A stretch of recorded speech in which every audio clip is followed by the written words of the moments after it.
Summertime, let's go. Middays, Marks, race, done. 97.5 The Fanatic. Good morning, everybody listening on the radio, on the Fanatic app, watching live on YouTube. And if you can't watch us live on YouTube, that's fine. You can go back and watch whenever, wherever. Just make sure you subscribe to 97.5 The Fanatic. On YouTube, we say good morning and welcome back from California. You might have heard he was on vacation, Sean. His name is Ray Dunn. Good morning, Ray. Good morning, John. How are you? Ray stepped off a plane at what time this morning? 6:15. So Did you sleep on the flight? I did. I'm good at sleeping on the red eye. I found that out. Multiple trips to the West Coast, I could sleep. So we talked about that yesterday. So people were mad at me on YouTube chat being like, oh, you can sleep on flights. Like, stop bragging about it. I'm like, I'm not bragging about it. I'm just saying I like red eyes because I know I can sleep for 5 hours. That's exactly why I like the red eye. It's also why I didn't fly back yesterday during the day, because I figured I'd take the day and sleep like what I'd usually sleep. Yeah. Like, get back this morning. You're a little bit loopy because the red eye does make you a little bit loopy. It does. Drink some extra coffee. Kincade was coming after me because I told him that I don't choose my seat on the red eye. Well, that's odd.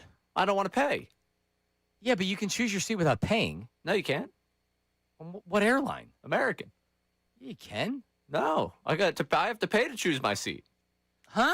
Yeah, I go with the limited restrictions. Okay. Well, you go. I go cheapest as I possibly can. Okay. Well, it's worth the extra however many dollars to be able to choose a seat. All right, whatever. I Where'd was you bailed sit? out. So there's no A couple of aisles. Really? Yeah. Oh, all right. Well, there you go. Empty middle seat, too, on the red eye last night. It was great. So that's the Kevin 2 seats. Basically. Wow. All right. Well, Ray's back, and we say good morning to Mr. Philadelphia, Sean Braze. Hi, Sean. First the fat boys break up. Now every day I wake up, somebody got a problem with Hove. So Jay-Z's playing tomorrow, and Sean's I'm just going to do the coming show. in here as Jay-Z. Yeah, lyrics. Just going to say Jay-Z lyrics. Sean had what we thought was a boom box when he came in because it was that loud, and I'm not kidding. Because he messaged the group that he was coming in hot. Oh, yeah. Coming in hot today. So I'm talking to Vito out of sight of where the door is, and all of a sudden, this loud music starts blaring. Vito's like, he doesn't know what's going on. He's like, what's going on? And I'm like, I think Sean's here. I thought the format finally flipped. You would do it on a Friday. Yeah. I don't know if Beasley Broadcasting Group. No, they have urban stations. You're right. Okay. 97.5. I have There you go. I actually have the cowboy hat in the car just in case. Just in case. All right. And I am bilingual, too. Well, they're not going to do two country stations. okay. They could go. We could be hot 97.5 The Fanatic. Oh, nice. Why not? All right. And when you think banging hip hop and R&B, you think Ray Dunn. They wouldn't even have to change the staff. John Kincade mornings. Oh, yeah. Let's go.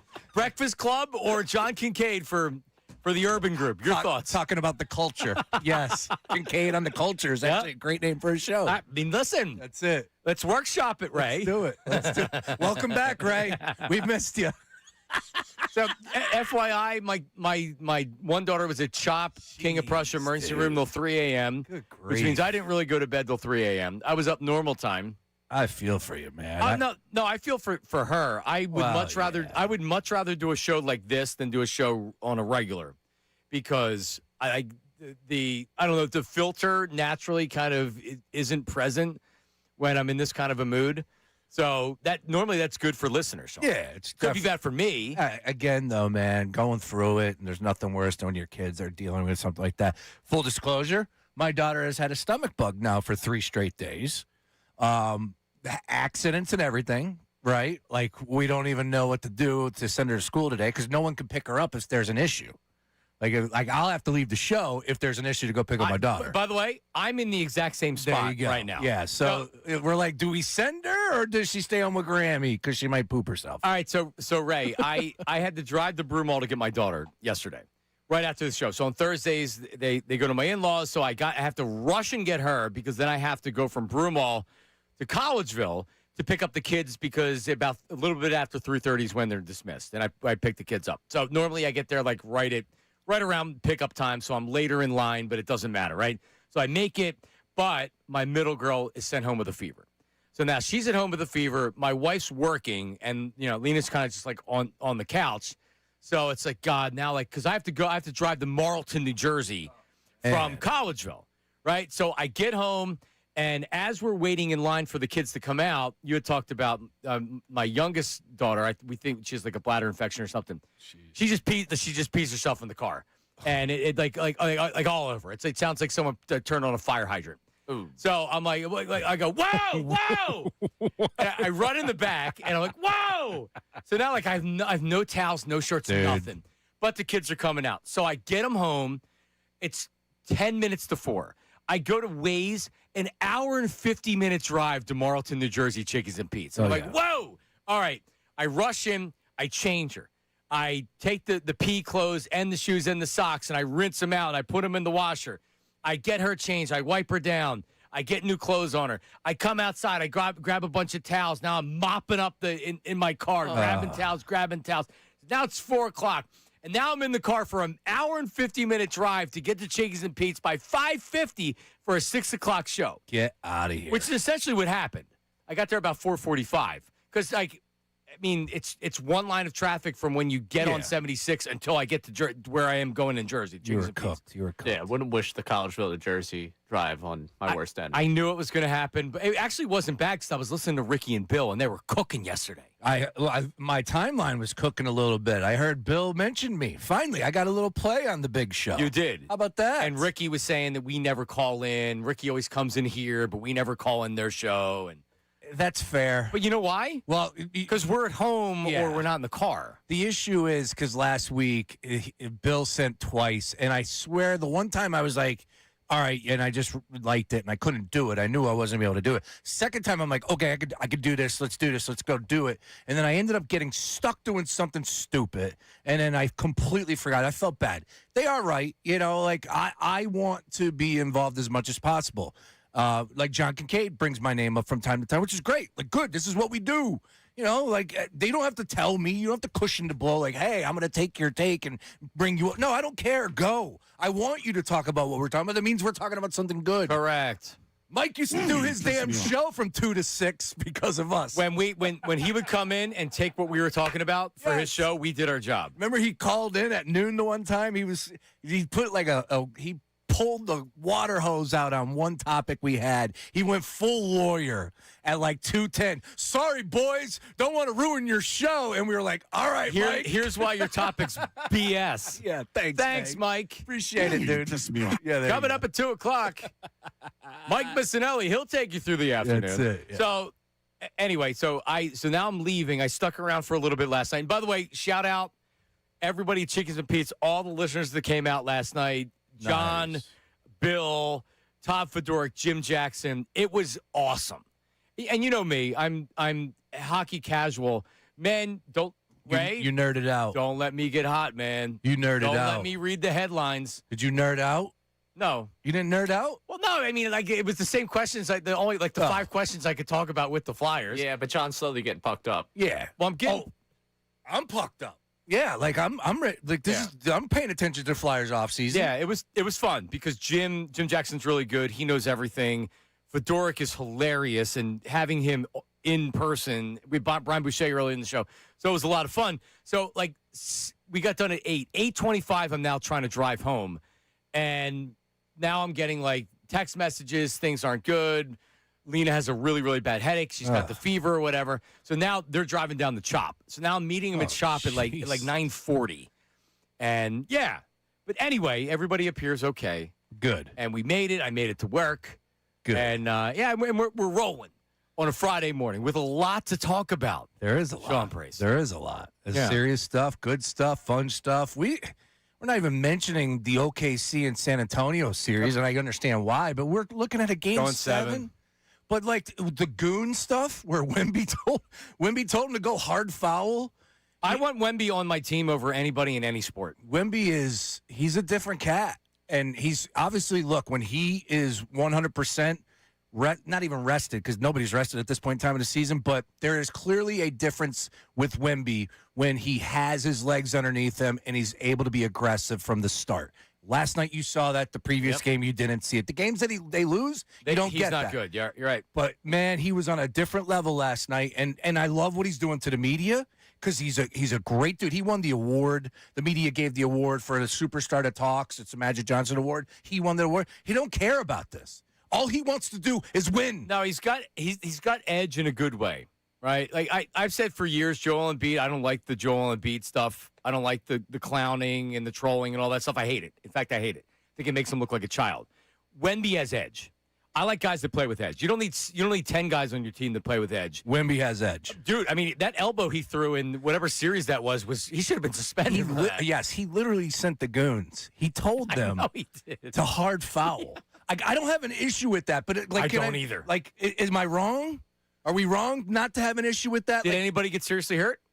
No. Then I don't have an issue with it. All right, but what if it wasn't Wemby? What if it was Joel Embiid? What if it was to name another player? Like, give me a help here. Just name somebody else that's in a different world. Well, a superstar that, like, what if Lucas said go at hard foul? What if Joker said, "Yo, go"? I'd love it. Okay. I don't want dirty. I don't want guys getting hurt. I don't want you bridging somebody, or if somebody gets hurt, somebody gets hurt. There's a difference between a hard foul and a cheap shot. You're right. And sometimes there's a line and it's close. You're towing that line of that's a cheap shot and that's a hard foul. You saw the hit on McCain? Yeah. Was that a hard foul or was that a cheap shot? Yeah, it's a cheap shot. And you know what? Whatever. You're sending a message. Is he going to play Game 7? You're damn right. he Okay, is. then you're fine. That's what I said. Yeah, you're fine. All right. Oh, I love it. And we got a Game 7 tomorrow. And Ray, if the Spurs win, I no longer root for the Knicks. If the Spurs lose, I root for the Knicks. Yeah, I'm still very confused on this whole thing. Well, break it down. Okay. Sixers fans for the New York Knicks. All right? You're welcome in the club. Yucky. It's a good club. Not a lot of people in it yet. I think there's 6, my last count, 6 people. Ricky's That's about one of them. 5 more than I anticipated. Well, Ricky's a part of it. I think. Ricky can't figure out if he's a part of it or he just wants to yell at Bill. 610-632. You pissed me off. 0975. All right. June 1st, June 2nd, June 3rd. When is this deal going to happen? Is it going to happen? Eagles and Patriots. Who has the leverage? And are we still expecting a first-round pick? Yes or no? We'll get Ray's thoughts on this coming up next. Middays with Marks, 97.5 The Fanatic.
Oh, is that Jay-Z?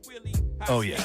Jay-Z performing live tomorrow at the Roots Picnic? Unbelievable. Yeah, there's a game 7. Yeah, it stings a little bit, but oh well. It's Jay-Z and the Roots at the Plateau. Beautiful day, too, in the Delaware Yeah, it's Valley. going to be nice. Yeah, I mean, this is wheelhouse for your boy over here. It doesn't, rewind the tape 25 years ago, and, man, I knew every word. I was so much cooler.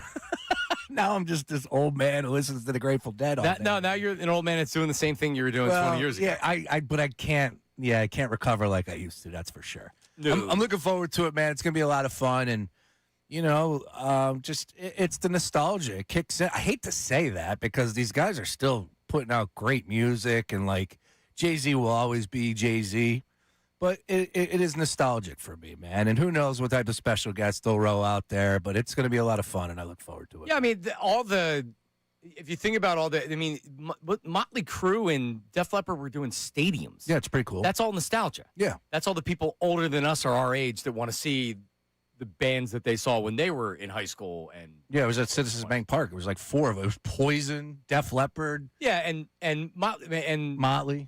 Who's the lead singer of Motley Crue? Vince Neil. But still can't even sing anymore. They have to have a backtrack where he's just singing over it. Yeah. He's so out of shape and done. He can't. But the pyro still hits. The fireworks still go off. It's still a show, and people love seeing him out there, even if they're not very good. Tommy Lee still spins upside down. He looks good, but other than that, that's what age will do to you at the end of the day. But looking forward to it, man. And I know a lot of people out there are as well, because like I said, this is well, say hi to Sean if you see him tomorrow. Heavy hitter, sucker. Did you go with your wife or you go with friends? No, she got no shot. Yeah, right. Okay. She gave up boozing. And God bless her. Good for her. She gave up everything, for the family's sake, right? To produce. And I tip my cap to her. I love her, but better her than me, I would say. But once that happened, I can't get her to go to these functions. Yeah, I wouldn't go either. Yeah. Well, I wouldn't go drinking or not drinking. I lost my co-pilot. Right. That stings a little Ray, bit. have you considered giving up booze like Kelly? I was thinking maybe today I will give it up before 7 p.m.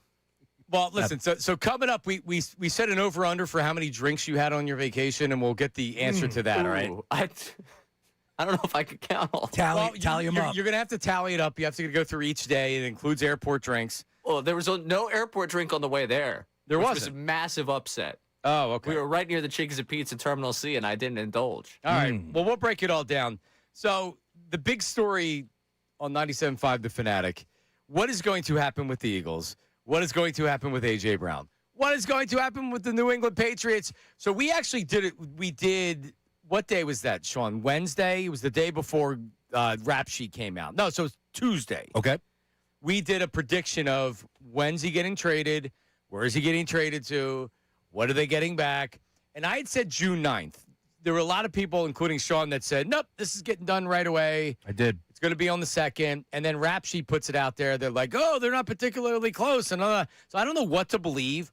So I saw a bunch of people put out that the strategy didn't come from the Patriots saying, hey, we're not particularly close. That came from Howie Roseman putting it out there saying, I'm going to leak this and say we're not particularly close. So now other teams are saying, really?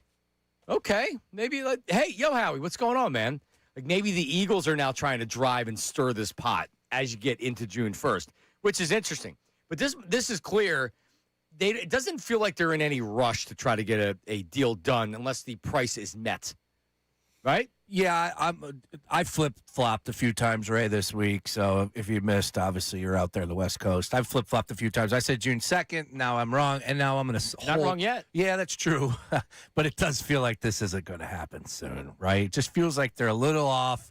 I'll believe what's being said. But at the same time, I think it's really important to point out, and what you did yesterday, it's correct. These guys negotiate through the media. I know we know this, but sometimes we lose sight of that, and we don't focus on what's really important here. And it's like, okay, the Patriots are saying this. That's fine. But, why are they saying that? Well, they don't want to spend this. They don't want to give this up. But all in all, we don't know if there's more to this or not. At the end of the day, they negotiate this stuff to the media. So it doesn't surprise me that we're hearing that they're not even close. And then, pick your favorite insider besides, of course, I don't know. Besides Rossini. Anderson comes out. Ian Rappaport comes out. Yeah, they're all coming out. Adam Schefter. I don't know. They're all apart. Rossini would be insufferable right now. She might break it. People would be so mad. She might, like, if Rabel cared about his girl, he would slide her that. It'd be like, you imagine her reemergence to break the A.J. Brown welcome trade. to the fold. That's my wish. Give me one wish. Cure world hunger, other heavy issues. No, Rossini reemerges, breaking the trades happen. Peace in the Middle East, or Rossini breaks the trade. Get out of All Iran. right, Gas all right. prices going down. Nope. Diana Rossini comes back out as an insider. Is hired by somebody. And breaks that story. And she just doesn't even need to be hired. Independent. Yeah, that's breaks it. the story. That's it. And she says, "I'm back, MFers." All right, Ray, where are you at on this? So here's the obvious questions. Do we still expect a first-round draft pick? Here's what I'll say to you, and then I want your answer, Ray. I don't believe Howie Roseman will make a trade unless he gets a first-round draft pick back, because Waddle got a first and a third, and they did a pick swap in the fourth. But, like, for Howie, this is about his ego, and this is about, like, what's visual. And the first-round draft pick, if you trade A.J. Brown for a second-round draft pick, what are people going to say? Oh, well, they got a first and a third for Waddle. I don't know if that's enough for A.J. Brown. I don't think he does it for less than a first. I'm people. I'll be saying that. I'll be upset. With that said, I don't understand how you have any sort of leverage in this situation. I get it. If you're the Patriots, you've made this offseason plan where it's like, we're going to go get the wide receiver one here with this trade. But if you're the Patriots, you're sitting there like, you know what? I'm going to give you a first-round pick because I feel nice. Because Elliot Wolf looks at Howie Roseman as a mentor. They talk all the time. And, oh, yeah, I'm just going to toss you a first-round pick to be nice to you. For what? Because you want the player. And if you don't watch it and you're negotiating saying we're not doing this, you're right. You don't want to negotiate against yourself, but you also want the player. And if this now means it's like, oh, now they're reporting that other teams are involved. Oh, that's just bogus how he's putting that out there. Maybe there's another teams involved. Now the Chiefs look at it and say, Rashee Rice is in jail right now. Mm-hmm. We went through their depth chart yesterday. Do you know what their wide receivers look like in Kansas City? Wow. I think they're insane to not want to upgrade a wide receiver. Insane. It's amazing that Mahomes hasn't really said much. Went nuts? Yeah. Dude, I know I'd be making my feelings shown. Yeah, No. he's got every right to do so. They were atrocious last year, and you could pinpoint maybe there were some games a little bit closer, but still, like, they were bad before he got hurt. You go back to the Eagles game, which was early in the season, if I'm not mistaken. It's like that was a winnable football game for the Chiefs, but that wasn't the Kansas City Chiefs of No. Super Bowl caliber. No, because Travis Kelce's not what he once was. Here's Correct. their wide receivers, right? Tyquan Thornton, Xavier Worthy, Jalen Royals, Cyrus Allen, Nico Ramingo. Hello. Yeah. He's big in the fantasy community. So you know what? And I this is just what I firmly believe. Chiefs ain't winning that division this year. This offense isn't good enough. Pat Mahomes can't do it alone. Talent matters. They don't have enough talent on the team. Yeah, the Broncos did win it last year, and the Chargers are a better team. And too, the as well. Chargers are good. But back to the A.J. Brown stuff. There's a fine line when it comes to negotiation. Because Fine line. you also don't because the Patriots have nowhere to go. They want the wide receiver. Howie could pivot to other teams. Sure, the Patriots could go try to find some other wide receiver. I don't know who's out there right now that would be a difference maker. So both of the sides have to worry about that. I just think it's like, hey, get the player and move on. You're going to haggle over a second round. They're like, I'm going to give you a second, you give me a first. If you give the Eagles a first and then maybe they throw a fourth and you throw a fifth or whatever, I think as long as Howie can showcase that first-round draft pick, that's what he wants. Because I'm with you. If they only get a second-round draft pick, I don't think – to me, that means Howie really didn't do his job. Right. Or and two, maybe Howie's credit at this point. Maybe it's the position that A.J. Brown's put them in. Like, they're giving him exactly what he wants. Or the league just doesn't have interest in him. I mean, that's really the reality. All this stuff of coming out and being like, well, maybe the Jags are interested. Could be. Man, we've had months for teams to engage the Eagles on A.J. Brown. And the Rams were interested early. Maybe some other teams sniffed around about it, and they were turned off by the price. But I have such an issue with that, but it could be. And It I disagree with teams not wanting it. I know. I'm right there. We're right there in lockstep. I'm sure Ray is too. We counted down. We ranked the receivers. At worst, you can make A.J. Brown like a 13, 14, 15 in the league as far as wide receivers are concerned. There's a bunch of them out there. There's some really talented wide receivers. It's the number one position in the NFL, right? Besides quarterback, you got to look at the wide receiver position before anything. Maybe edge rusher, sure, but wide receivers are the ones that get it done. And A.J. Brown is a top 15 wide receiver in the story. It's so indefensible for me that the Baltimore Ravens aren't in on this. The Buffalo Bills, the Jacksonville the Chiefs. Kansas City Chiefs. Go and get A.J. Chargers. Bleeping Brown. Go and get him. Nope. Feels like that's done. So leverage-wise, right, you bring up a very valid point. What leverage do the Eagles have? The Patriots' leverage is, well, we don't have to pay you what you want, but they also want the player. Just remember, I probably brought this up 10 times over the last week. Carson Wentz wanted to go to one team and one team only. And the Eagles had no leverage, and the Colts were saying, we're not giving you a first-round draft pick. You know how he had to do? He had to say, okay, you're not giving us a first. However, let's come to an agreement. It's going to be a conditional draft pick to where if Carson's your starter for most of the year, we're going to get a first-round draft pick back, which ended up happening. And they got a first-round draft pick back. They didn't have any leverage. The Colts could have been like, you bring him back. We're not giving you any conditional. You can take a second-round draft pick. The Colts wanted the player, and that's why they were willing to do that. I don't know if the Patriots are going to say, yo, go pound sand. I don't know what they're going to do. Yeah, I don't know who else would be the player they would want in that scenario. When we got started with this whole thing, it was like, oh, what could the Patriots do this offseason at wide receiver? And every stop along the road, they've telegraphed to you that their plan was to eventually have A.J. Brown. This whole thing's been telegraphed on both sides.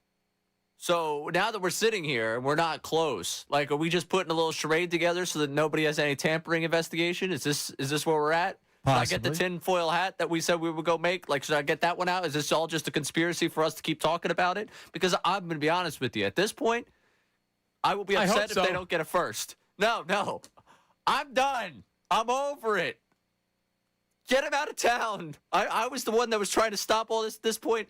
I want this trade to be finalized at 4:01 on June 1st. No, me too. No, I don't. I mean, I think every fan of the Eagles is ready for this to end and move on. Yeah. We may not get what we want. And by the way, the Patriots, too. Patriots fans just want it to happen, too. I'm sure. Right. Real quick on this, you brought up Carson Wentz in the trade. Yeah. I stumbled into something the other night, and I knew, you know these details, but maybe I didn't know it in exactly this fashion. But the Eagles traded Carson Wentz, Colts, 2021 third-round pick and a conditional 2022 pick. Because Wentz played over 75% of the snaps in 2021, the conditional pick became a 2022 first-round pick. The Eagles later, Howie Roseman, flipped those assets into cornerstone players like Devontae, Jalen, Carter, and Cooper DeJean. And, oh, by the way, was a part of the package for A.J. Brown.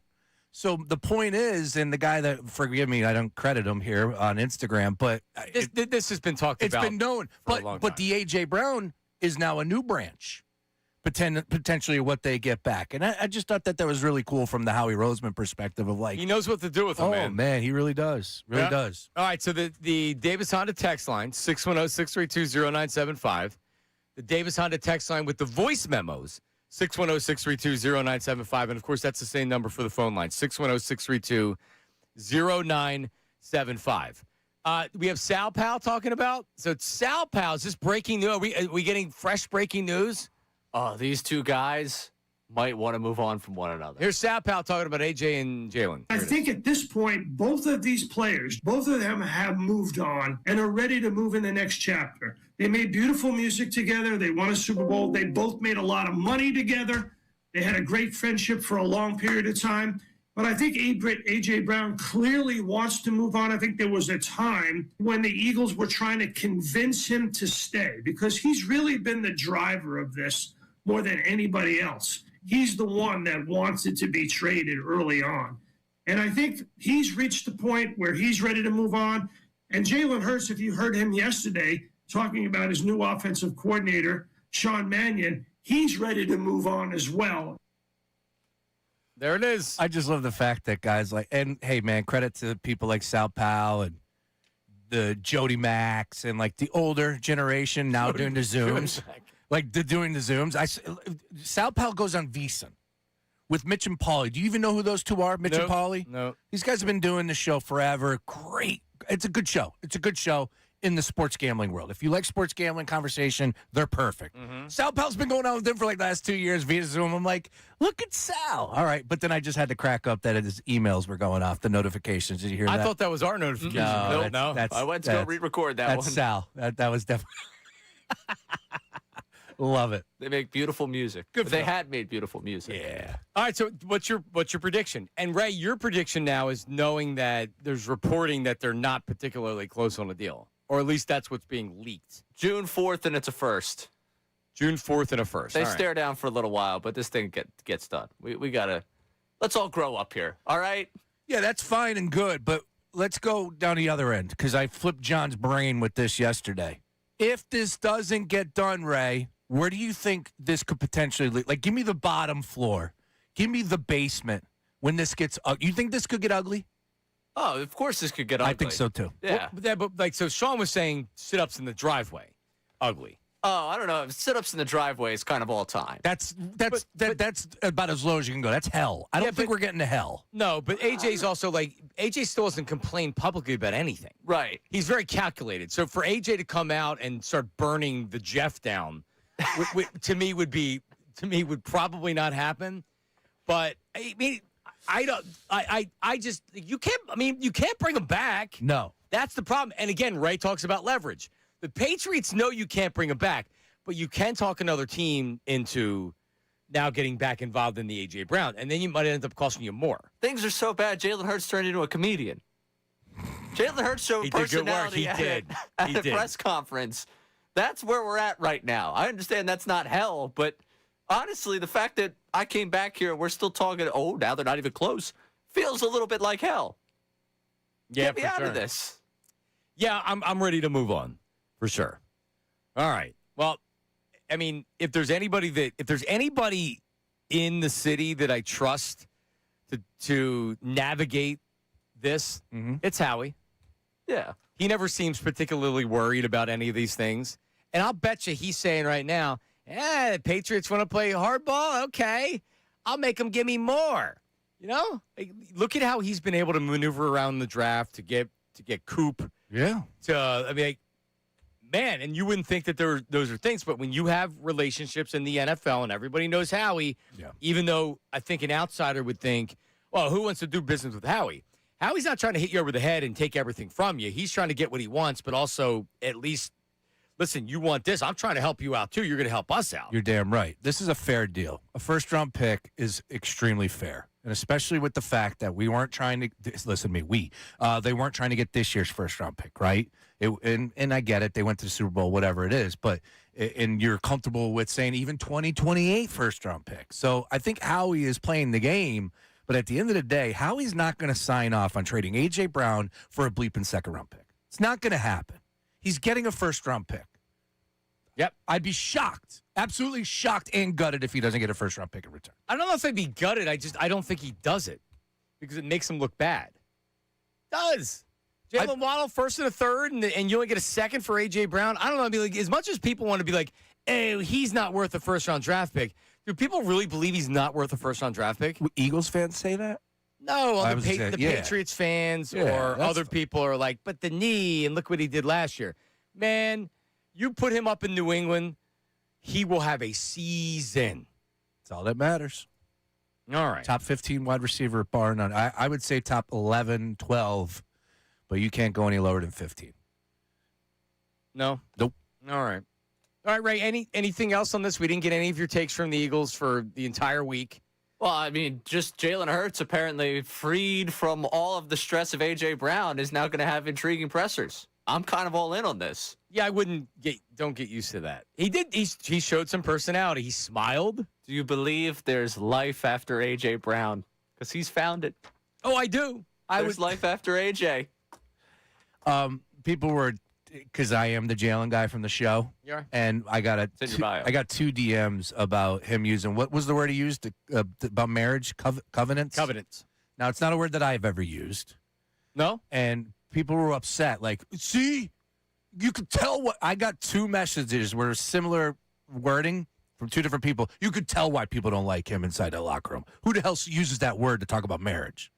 I'm like, yeah, I don't, but it doesn't bother me. Yeah, I don't know if that's the thing that would bother people, but overall, just based on his, listen. Is he a That's the preacher? funny thing that makes me chuckle. Does he preach behind the scenes that bothers people? No. Yeah, I don't think he does. I don't think he has much of a personality, and that's what rubs the guys the wrong way. Have you ever used the word covenants before? Never. Okay. Another takeaway from the Hurts thing. Do we know if Sean Mannion has kids? Yes, he does. Ask Sean. He stalked him. I think, yeah, him and the wife. If there is another kid to come along the way here, Jalen Hurts, early Godfather watch.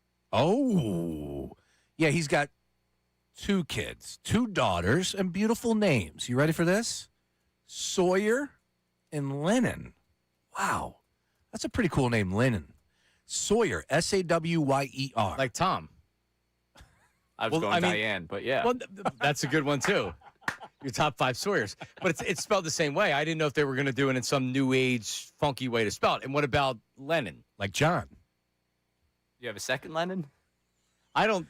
Sean Lennon. It's his son. I mean, he's the one naming the kid Lennon. Yoko. Sorry, Yoko I got Lennon. questions about it. Yeah, it's better than Yoko, I guess. 610-632-0975. 610-632-0975. Middays with Marks and Sean Brace and Ray Dunn. Coming up, Buster Olney. Are you kidding me? Suggesting the Phillies could be in on one of the best pitchers in baseball? Are you kidding me? We'll play it and discuss coming up next. Middays with Marks, 97.5. Eagles head coach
My name is Ho, H to the O-V. I used to... He said the name Just Blaze. Just Blaze. I used to work with a dude that used to make beats for Just Blaze. Really? Yeah, Aunt B was his name. How about that? Yeah, so that's why the only reason I know the name. Just Blaze? Yep. All right. It's a Jay-Z Friday, I guess, there, Raymond. That's the plan. I stole that one. How about that? I kicked the door in on that one. All right. Can we You can play- mix some roots in, too. Sure. Yeah. Whatever you want. All right, I'll put a request in or two. All right. Can people do requests on the Davis Honda text line? Why not? 610-632-0975. If you just want to text Ray. I met Carrie last night.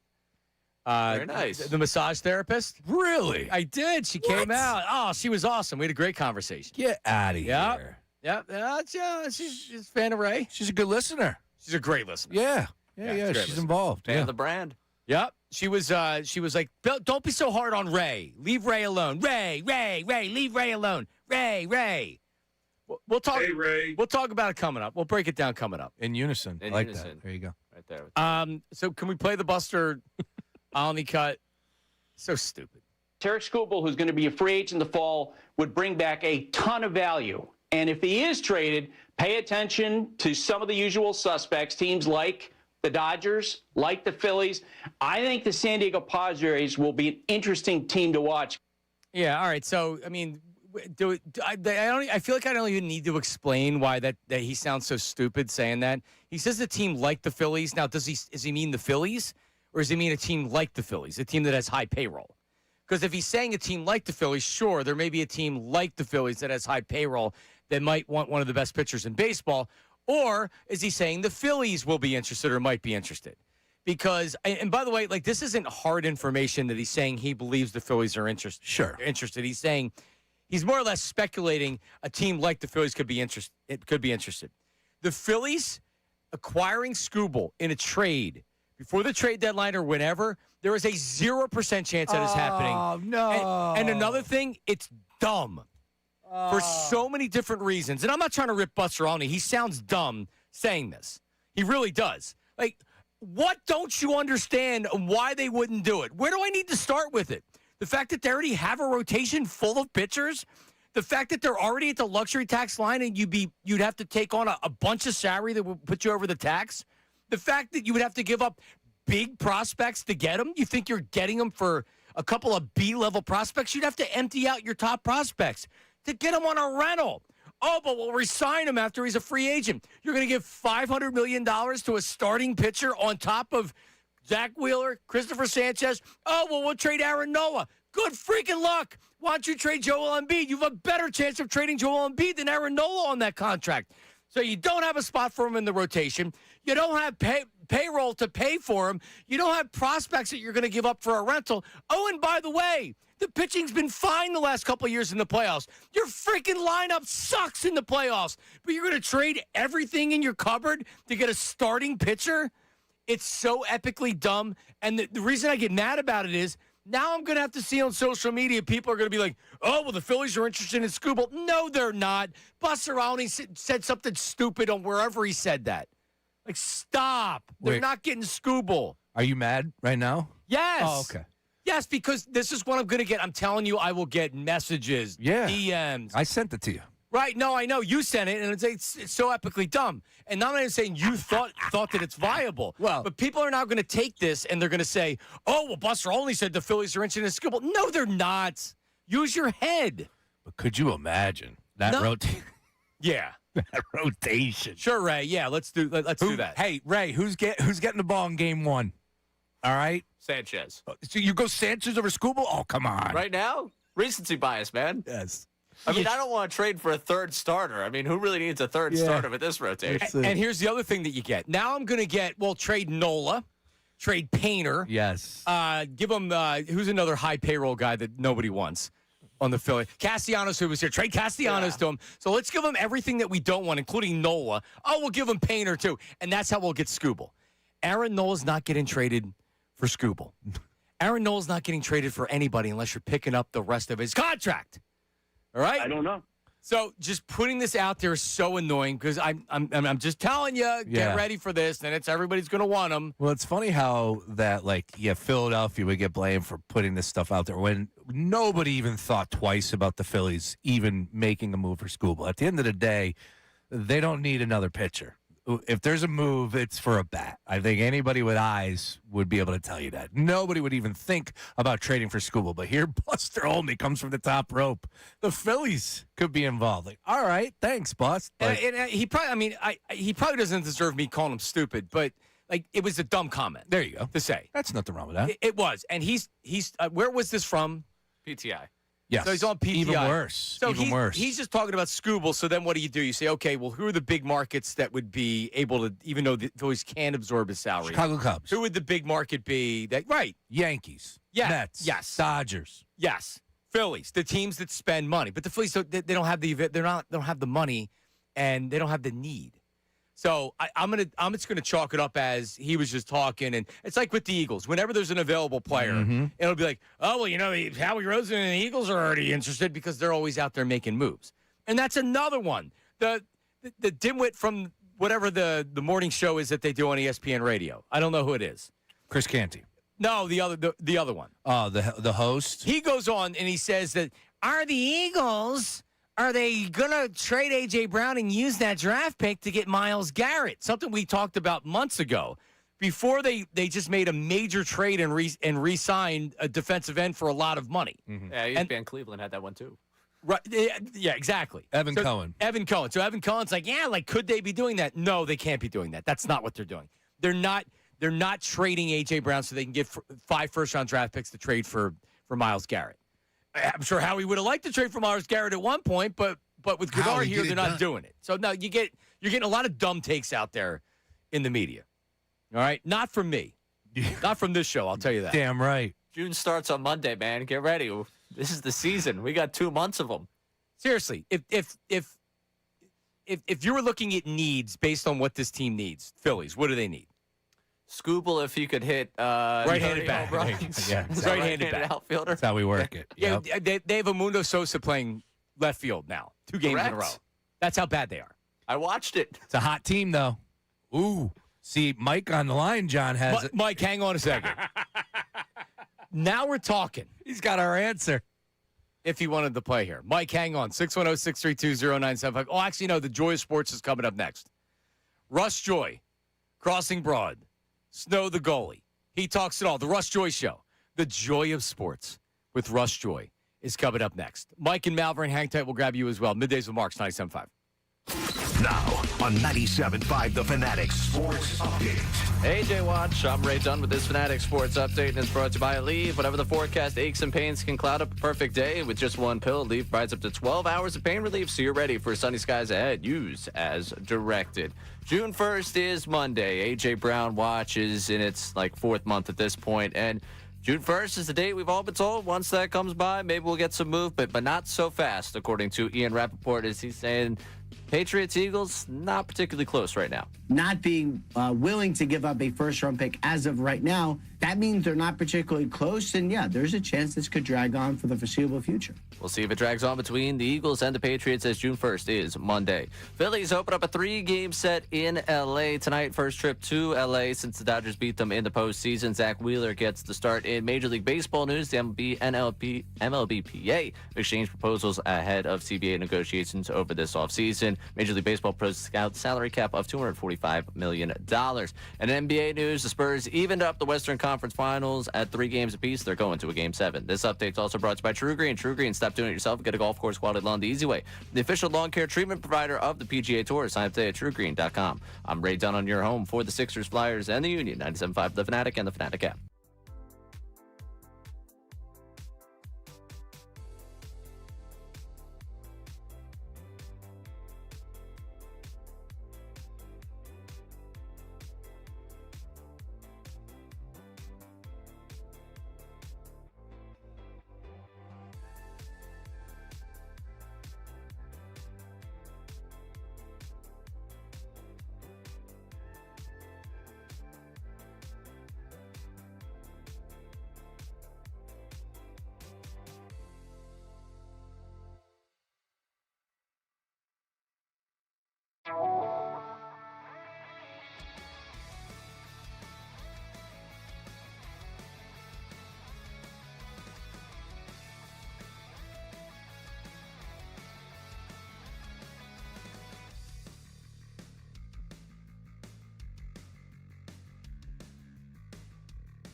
Turn the music up in the headphones.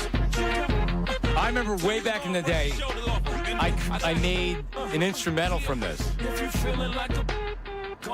It's a good one. Oh, yeah. Yeah, all the beats, you know.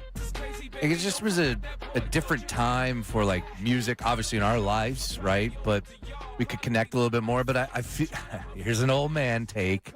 Like, it was just different than it is now. Like, the music, the hip-hop these days, like, My music's better than your music. That's how it was with our parents. That's how it is with us. That's how it is with Ray. But it is. Of course it is. I'm not disagreeing with you. You think Jay-Z had any, like, songs where he was trying to be an R&B singer? No. He wasn't trying to slow it down. I mean, he had his one or two songs, like Cry For Me, all that. Like, I get it. Outside of the songs in which he slowed it down, he never slowed it down. No, he didn't. Yeah, I mean, and there's some 20-year-old out there is saying, like, Jay-Z, like, what are you talking about? And Kendrick is one of the better ones. Young Uzi is better than Yeah. No, whoever. a pass on this day and age. These acts. And who do you like, Ray? Kendrick Lamar. You Yeah, like he's Kendrick Lamar, and you said give me one Kendrick Lamar song, I couldn't answer. And Kendrick's great. No idea. Kendrick is great. Man, don't say that too loud. See what he did to Drake. I don't even know what that means. Yeah, nor do I care. No, like you enjoy your music. I don't care. I'm not like Sean. Like Sean very much is that. No, Jay-Z's better than you, and I don't disagree with him. But I know how it works. Oh, Jay-Z is the GOAT. He's the GOAT. Jay-Z's I don't believe that. But Whoa. But then who's at top? Who's at the top of your list then? but is it my list or is it the list? I'll allow it. It's your list. It's your show. It's your show. It's your list. No, I know, but like people don't understand the concept of this. All right, but there is the list of the best of all time, which I may not agree with, but I can acknowledge.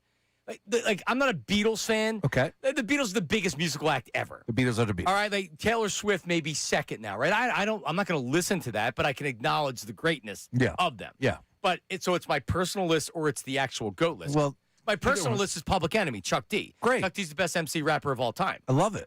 All right, Tribe Called Quest would probably be second on that list. Love it. Right there. The GOATs would be third. Now give me the other list. Who's number one on that list? Because some say that Jay-Z is a Black Beatle. It's hard to argue with Jay-Z. Okay, thank you. And I don't know about these modern guys as far as awards and all that stuff or whatever, but as far as where my head is, like, because I like Nas better than Jay-Z by far. Okay. But Nas didn't have the commercial. Like, Nas isn't as big of an artist as Jay-Z is. It's fair. Better rapper. I mean, he won Ether. I'll give him that. He won that battle. All right. I would rather listen to Nas than Jay-Z. Okay. I mean, listen, when he was Nasty Nas, I was listening to Nas. You kidding me? Oh man, Mob D. Back to the grill again with third base. Come on now. Who are you talking to? Yeah, man. Is Rush Joy there? He's a big Nas fan.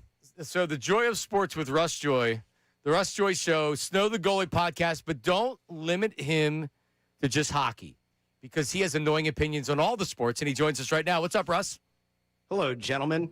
I was going to take you down memory lane there for a second, though, with the song coming in. Brace remembers this. You remember when Jay-Z did the mashup, the Collision Course album with Linkin Park? Linkin Park. See, in my head, that's where I was going. That's where you go? That song coming in. Oh, yeah. Rest in peace, I Chester. still listen to that. On the, whenever I work out once every 2 months, that's what I listen to in the AirPods. It gets me motivated, and then I have an asthma attack on the treadmill, and then I punt for a couple more months, guys. That's what it's all about. You got 4 kids, bro. And That's right. The fact you make it to the gym twice is impressive. Thank you.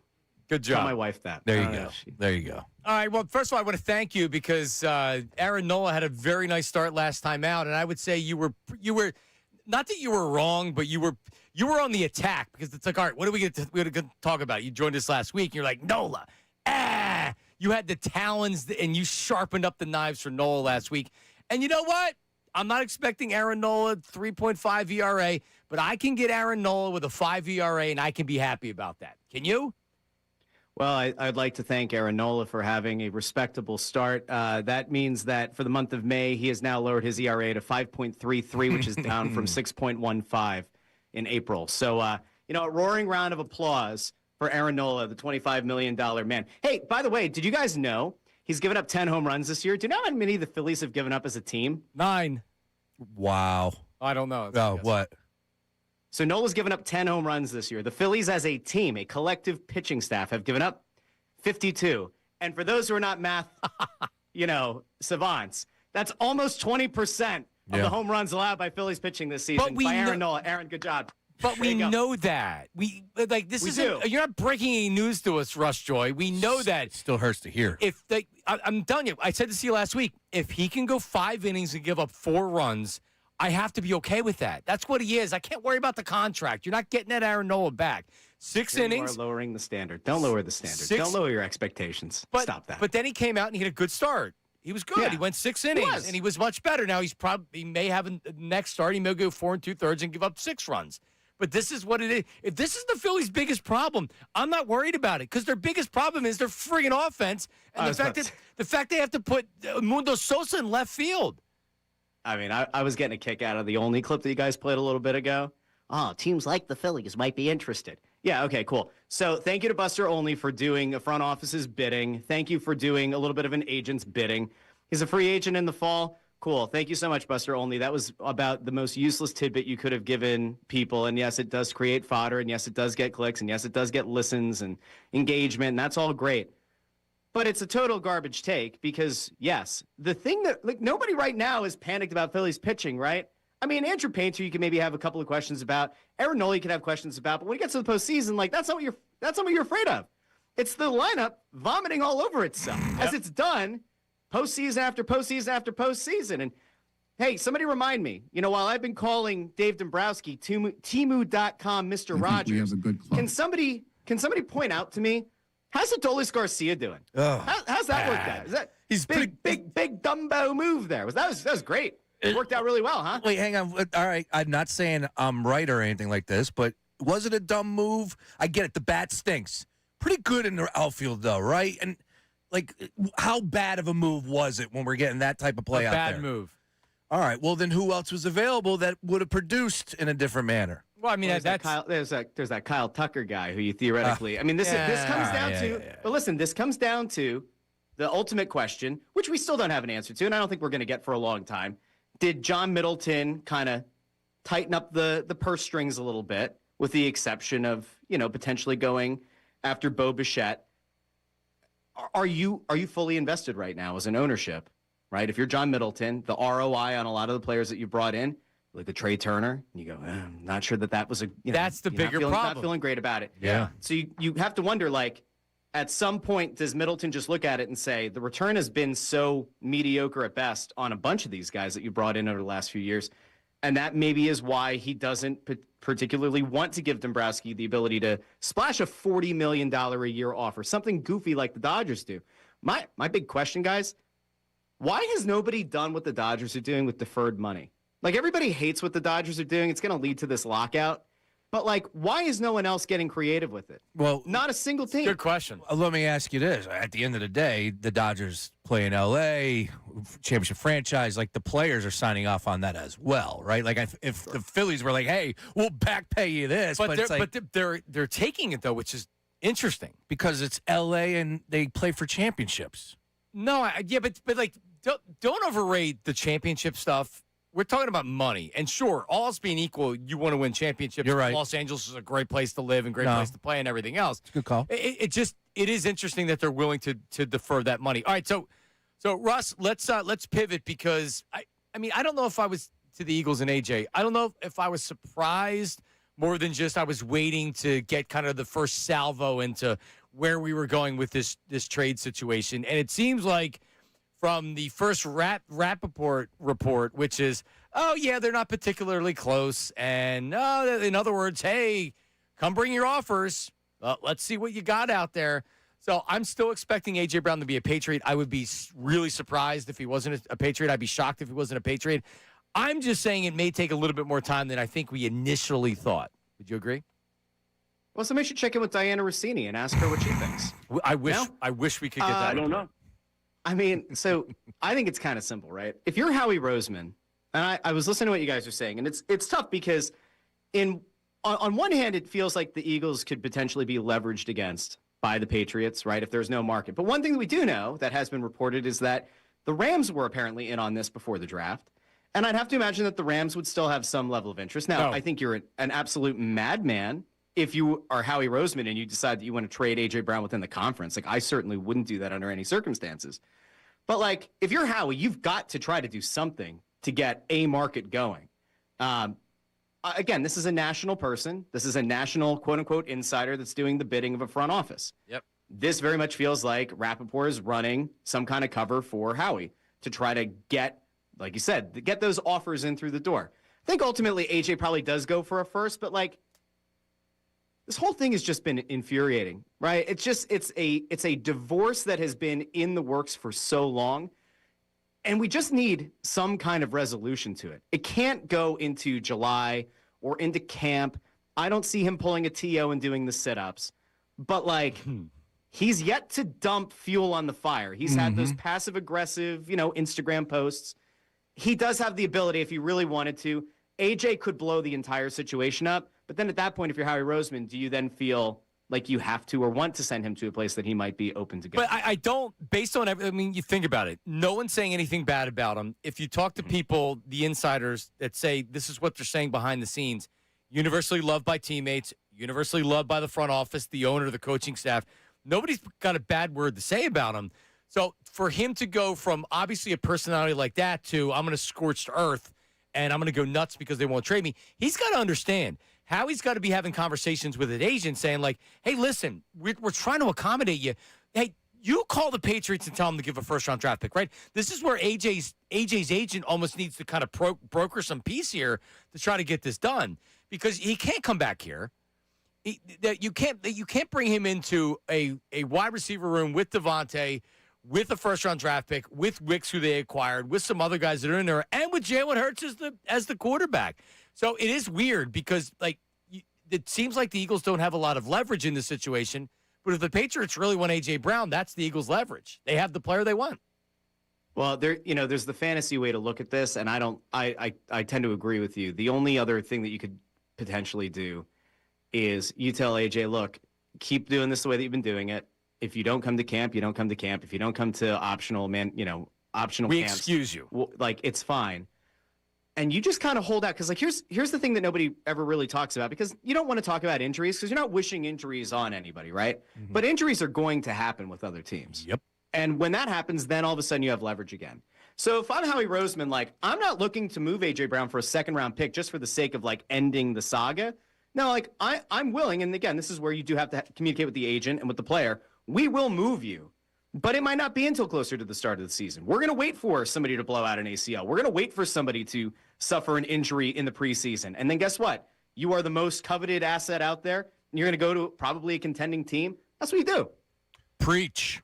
Yeah. Love it, Russ. Hey, how are the Chiefs not interested, Russ? I don't know if you're like Sean and I. A.J. Brown doesn't have a domestic assault or he's not in jail right now. There's, A.J. Brown has a pretty clean history, so he's not of interest. You look at the Chiefs, and they were bad last year before Mahomes got hurt. I hear a lot of people say, well, Mahomes got hurt last year. They were bad. They weren't going to make the playoffs with or without Mahomes.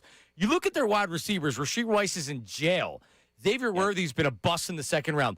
Jalen Royals, Cyrus Allen, Taquan Thornton, who was a bust of a first-round draft pick with the Patriots, Andrew Armstrong. Are you kidding me? Like, Andy Reid has to learn the lesson. I would have hoped he learned it in Philadelphia. Pat Mahomes is at a point where he can't do it himself. And Travis Kelce isn't the player that he once was. I can't believe they're not interested in A.J. Brown. That could change. That's one of these things that could change. Yeah, I mean, it certainly could. I did see, I think you guys probably saw this. I think Underdog's the one that put it out, but it was like, where you put the status of why a guy is out, right? And it said, Rasheed Rice, jail, common knee. Yeah. Things that you don't expect to see. Yeah. But here it is in 2026. Why not? No, Andy should be interested. I think that if you're the Chiefs, though, like, there's this weird kind of tightrope you have to walk, and it's the same thing that every end of a dynasty does have to figure out. Like, you have the ability to potentially flip the switch. And if the Chiefs all of a sudden got A.J. Brown, they're a favorite to win that division. They're probably right up there among the top two to win the AFC, and they're a top three, if you want to call it, like Super Bowl favorite. It's that much of a swing. If you're Patrick Mahomes, that should be the conversation. Like, Pat Mahomes and his agent should be going to the Chiefs and saying, look, we want this piece. This is a way to elongate this window and keep it open for Mahomes. Kelsey's going to be done probably after this year. I Yep. can't imagine he's going to be there 2 more. This is the final window. And by the way, yeah, you don't want to trade a first-round pick if you're the Chiefs. The revenue that you bring in from a deep playoff run and or a Super Bowl appearance and or win kind of offsets the pain of losing that first round pick. Sean said yesterday, you said earlier, if I'm Pat Mahomes, I'm being like, what are we doing? Yeah. They can miss the playoffs this year again. This is the same exact thing that happened in the NBA with Steph Curry. It's like exactly the same. Make a move. Like when Jimmy Butler went out, it was like, you've got to try to figure out a guy to bring in his place so that it's not a wasted season. You know, you're at the end of the Steph Curry and Draymond Green era. You've got to fill that spot. The Warriors did not do that, and so Draymond Green ends up on a set, putting a really terrible joke out against Charles Barkley's Houston years. Meanwhile, they're out of the playoffs. Mahomes, I don't know how, as an organization, with the amount of success that Mahomes has had and how he's put your franchise back on the map the way that he has, I don't know how you can look that guy in the eyes and say, yeah, we're not going to go out and do whatever is best to try to maximize your remaining years. I just don't get how you do that. Yeah. All right, he's done it again. Russ Joy. I mean, his show that he has is called the Russ Joy Show.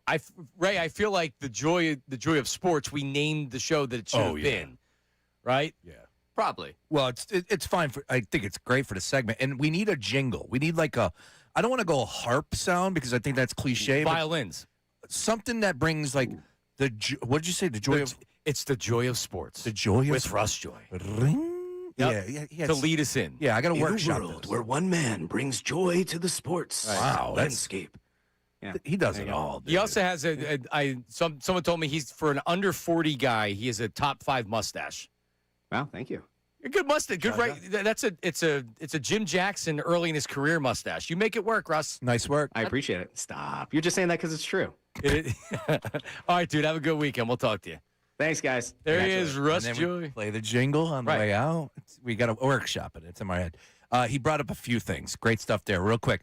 One, the comparison to the Warriors, I thought was Good one. pretty spot on. And oh, by the way, that's why I think they need to go after a guy like Joel Embiid because there's still life. They're still treading those tires with Steph Curry. Get a guy like Embiid. But putting that to the What side. could possibly go wrong with Embiid on a team? Well, they got to do something. The last thing I would say is, it is interesting from the Chiefs' perspective. I hate to be this guy, but I would imagine there's a lot of focus on a wedding that's fast approaching. I don't know. From one man's take, just from way outside. Maybe people inside the organization are looking at this Taylor Swift-Travis Kelce deal on July 3rd, and that might be taken away from, like, Mahomes being angry, right? I just don't know if that's his personality. Right? Everybody's different. Man, you're going after Brady. You only have one career to make it happen. You could be potentially the greatest player to ever suit up for the game. Don't mess around. You messed around last year. Mahomes, you are not the greatest quarterback to ever play the game. Tom Brady is. In the story. But you have a chance to. You got to be aggravated about what. John, the depth chart's atrocious. This is one of the greatest quarterbacks to ever play the position. Get him some weapons. I agree with you. I just think there's a lot of focus on July 3rd, Travis Kelce and Taylor Swift. To be clear, Yeah. Taylor Swift is ruining Patrick Mahomes' legacy. I said it. Okay. All right. Clip it. Put it out there. Then could we get that on the record from you? Yeah, can you say it cleaner? We'll step aside so you can say because we can put Yeah, I can't answer that we can question. put it so then we can put it right on social media. Please right. do not get me in the shot either. You ready?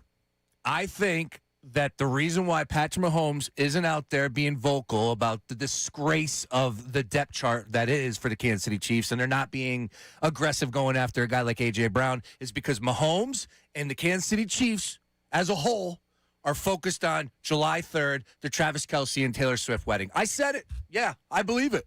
I believe it. There's a little less focus on what's taken on the field and more what's happening outside the organization. July 3rd. There is a Warriors feel to this. We know we're not winning, but you can't win them all, and we'll be fine eventually. Draymond Green went on and said it's more about winning championships because Charles Barkley said you're not winning championships, and his response was, "Well, we led the league in attendance," and he was talking. He knows it. Yep. There is a little bit of that feel. I don't think Mahomes believes that. I think it's a sideshow. I think they're all together. Guilt by association. Does he get that up there? I expected more from Patrick Mahomes. Dude, like, you only got one career. You're not better than Tom Brady. You could be better than Brady. What took place last year? Tom Brady ain't allowing that to happen. He didn't make the playoffs every year. I get it. But feel fact, Mahomes, stand up for your organization and the fact that you have no weapons. Go get A.J. Brown. I'm very impressed you knew their wedding date. Oh, apparently there's a... I had no idea. Oh, I'm all up on everything. You know how I operate. Did you know that, Ray? No, I had the wrong date. I thought he was giving people the wrong date. I didn't know I that. saved the date, had the wrong date.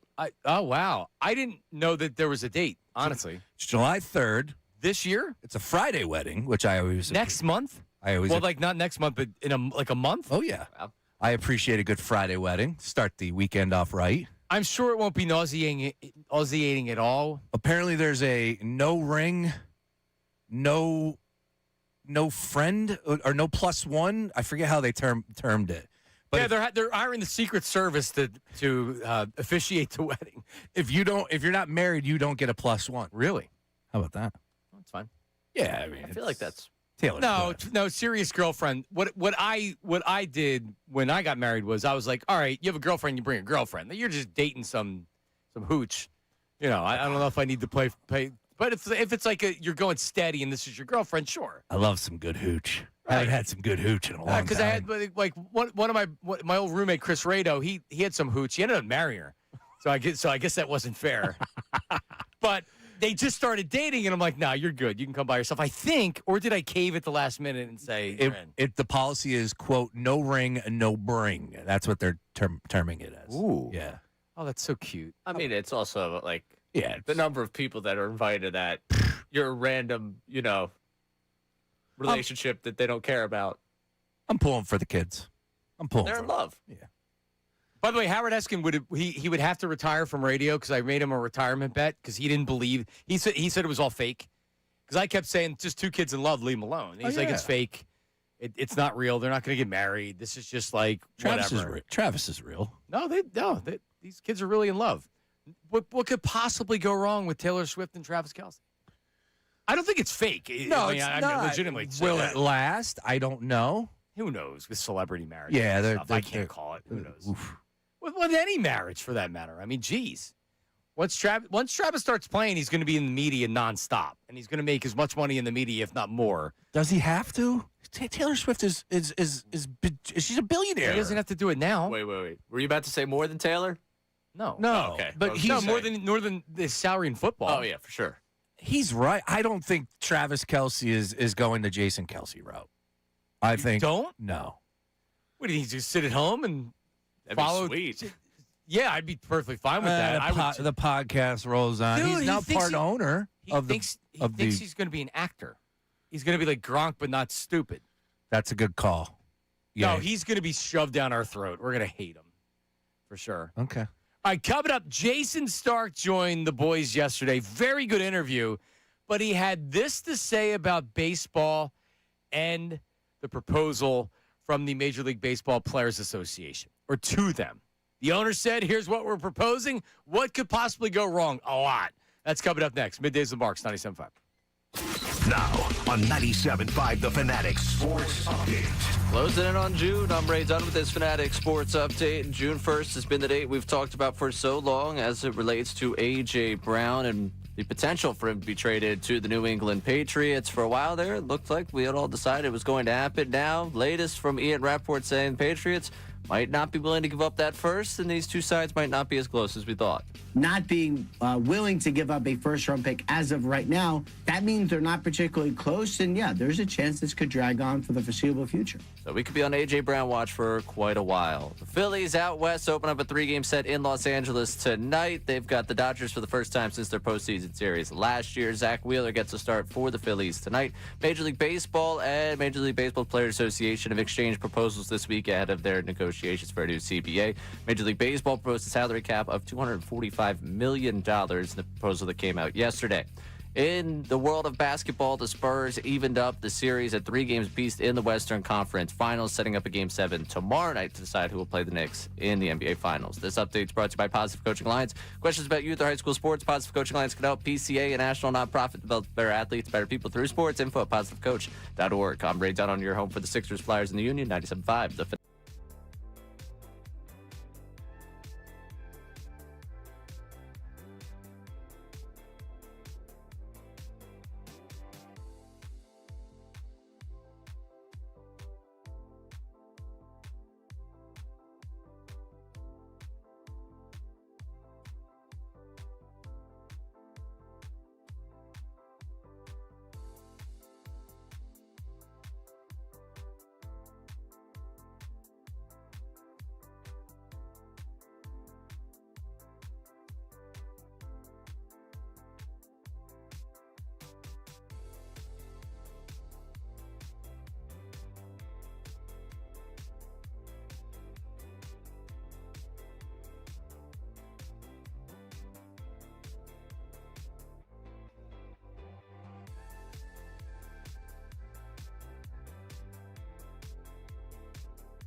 We teased the star stuff. We'll do that. But Casey Boy from Preston and Steve joins us in studio.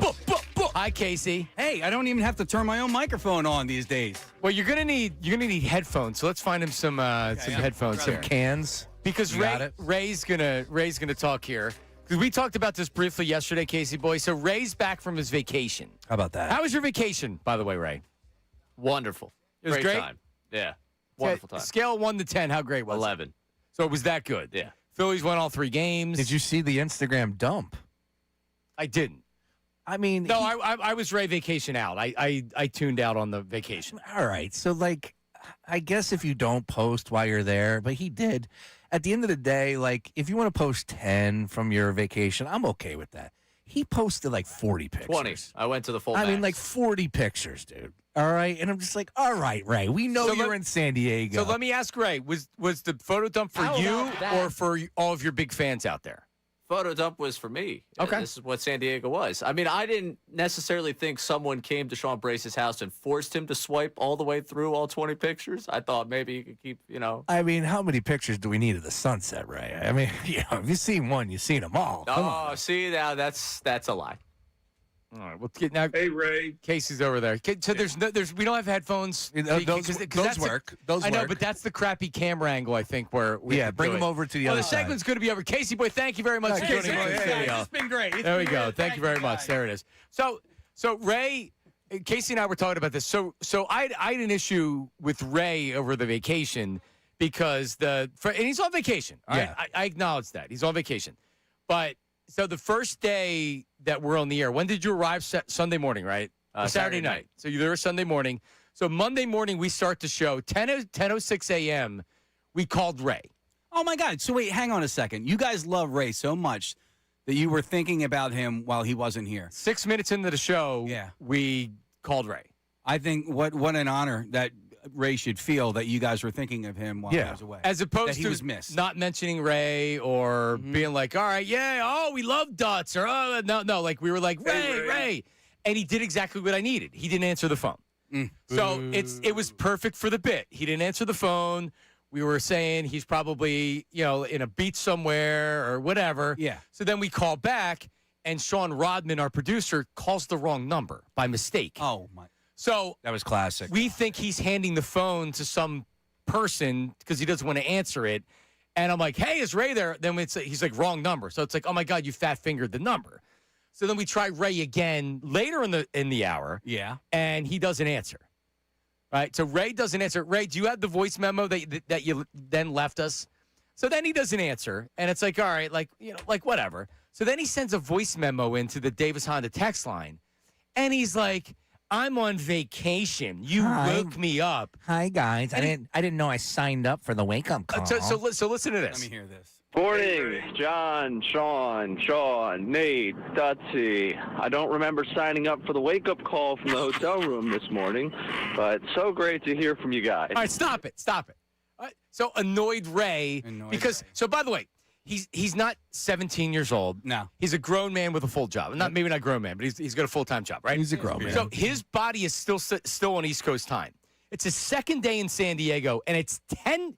You woke up with the 10:45 call, too. It wasn't the first one. It was 10:45. Correct. You're telling me that I woke you up at 10:45? So I might still be on East Coast time. I was out on West Coast time, which means I was out till 1:30 that night, which is 4:30 my time. I'm trying to get 7 hours. That's what I'm talking about. It's vacation.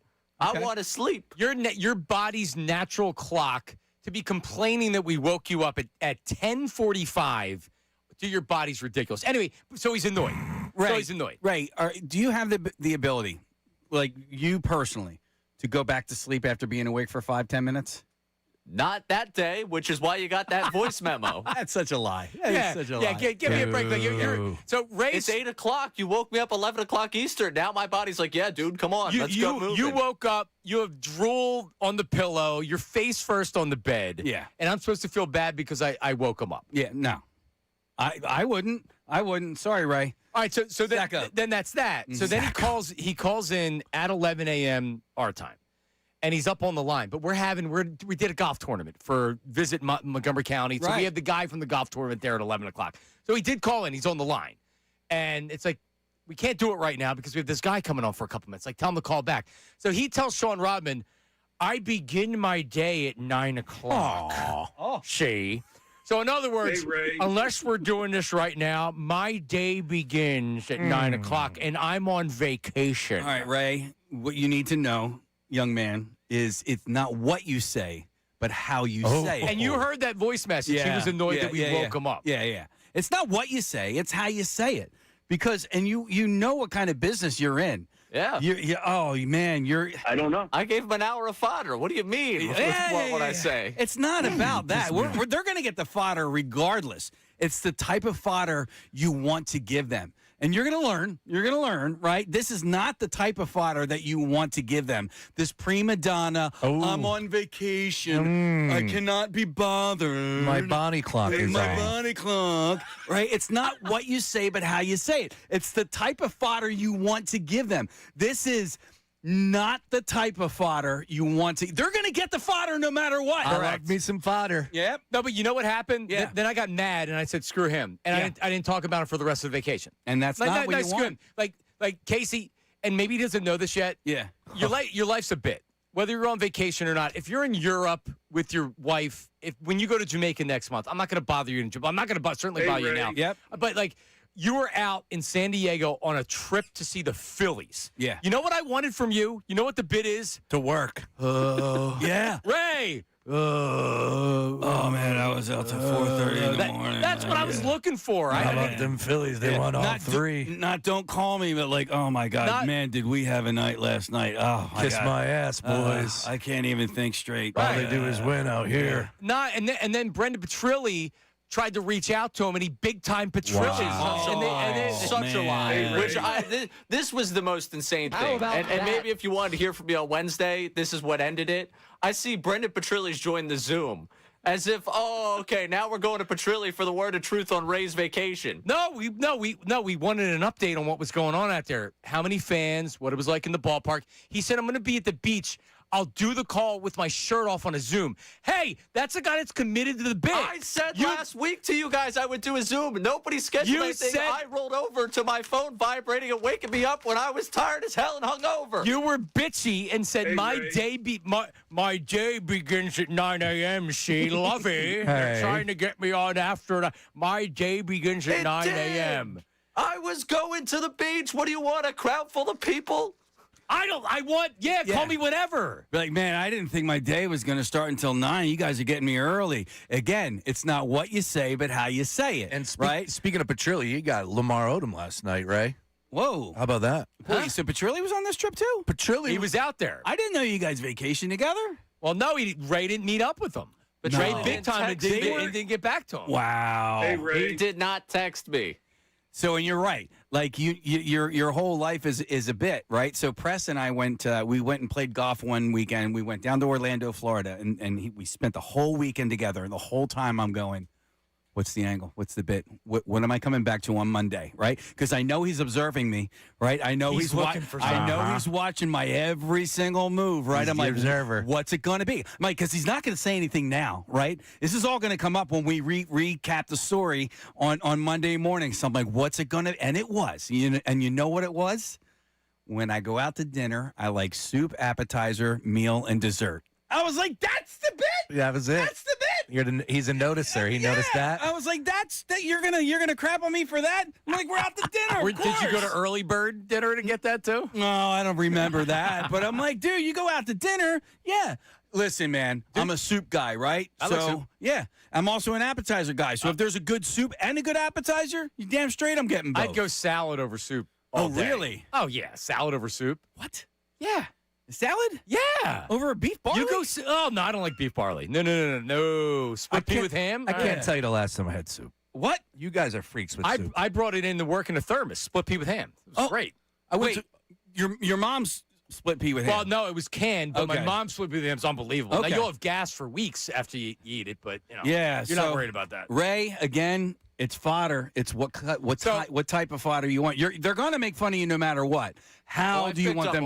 How do you want them to make fun of you? Right? Not exactly new to that one. So Casey, just do me a favor, right? Yeah. Because We love him. Oh, That's the of reason course why we I do. called him at 10:06 Yeah, in the morning. there's a reason why I tagged him in my Instagram story yesterday. I love this guy. Oh yeah, so we have to get to that. So just can you Ray. take him aside off the air and Yeah. just put your arm around him and like, listen, all right, this is how you do it because honestly, once he went, I'm on vacation, bit over, done. Yeah. See you on Friday, done. Yeah, you're on vacation, fine. I can why would you not want to be on the air on vacation? I did, but the plan was not to wake me up. That was not the plan. But then you get over that because you're being a big baby. I was over. I called in. I sent a voice memo the next day. I was waiting. We didn't get the voice memo. Ray also doesn't have kids. Ray doesn't have children. He doesn't understand how you're supposed to play it. Like, you know, when like your sibling is bothering you, or like your children are bothering each other, and you pull one aside and you go, you got to pretend like they don't bother you.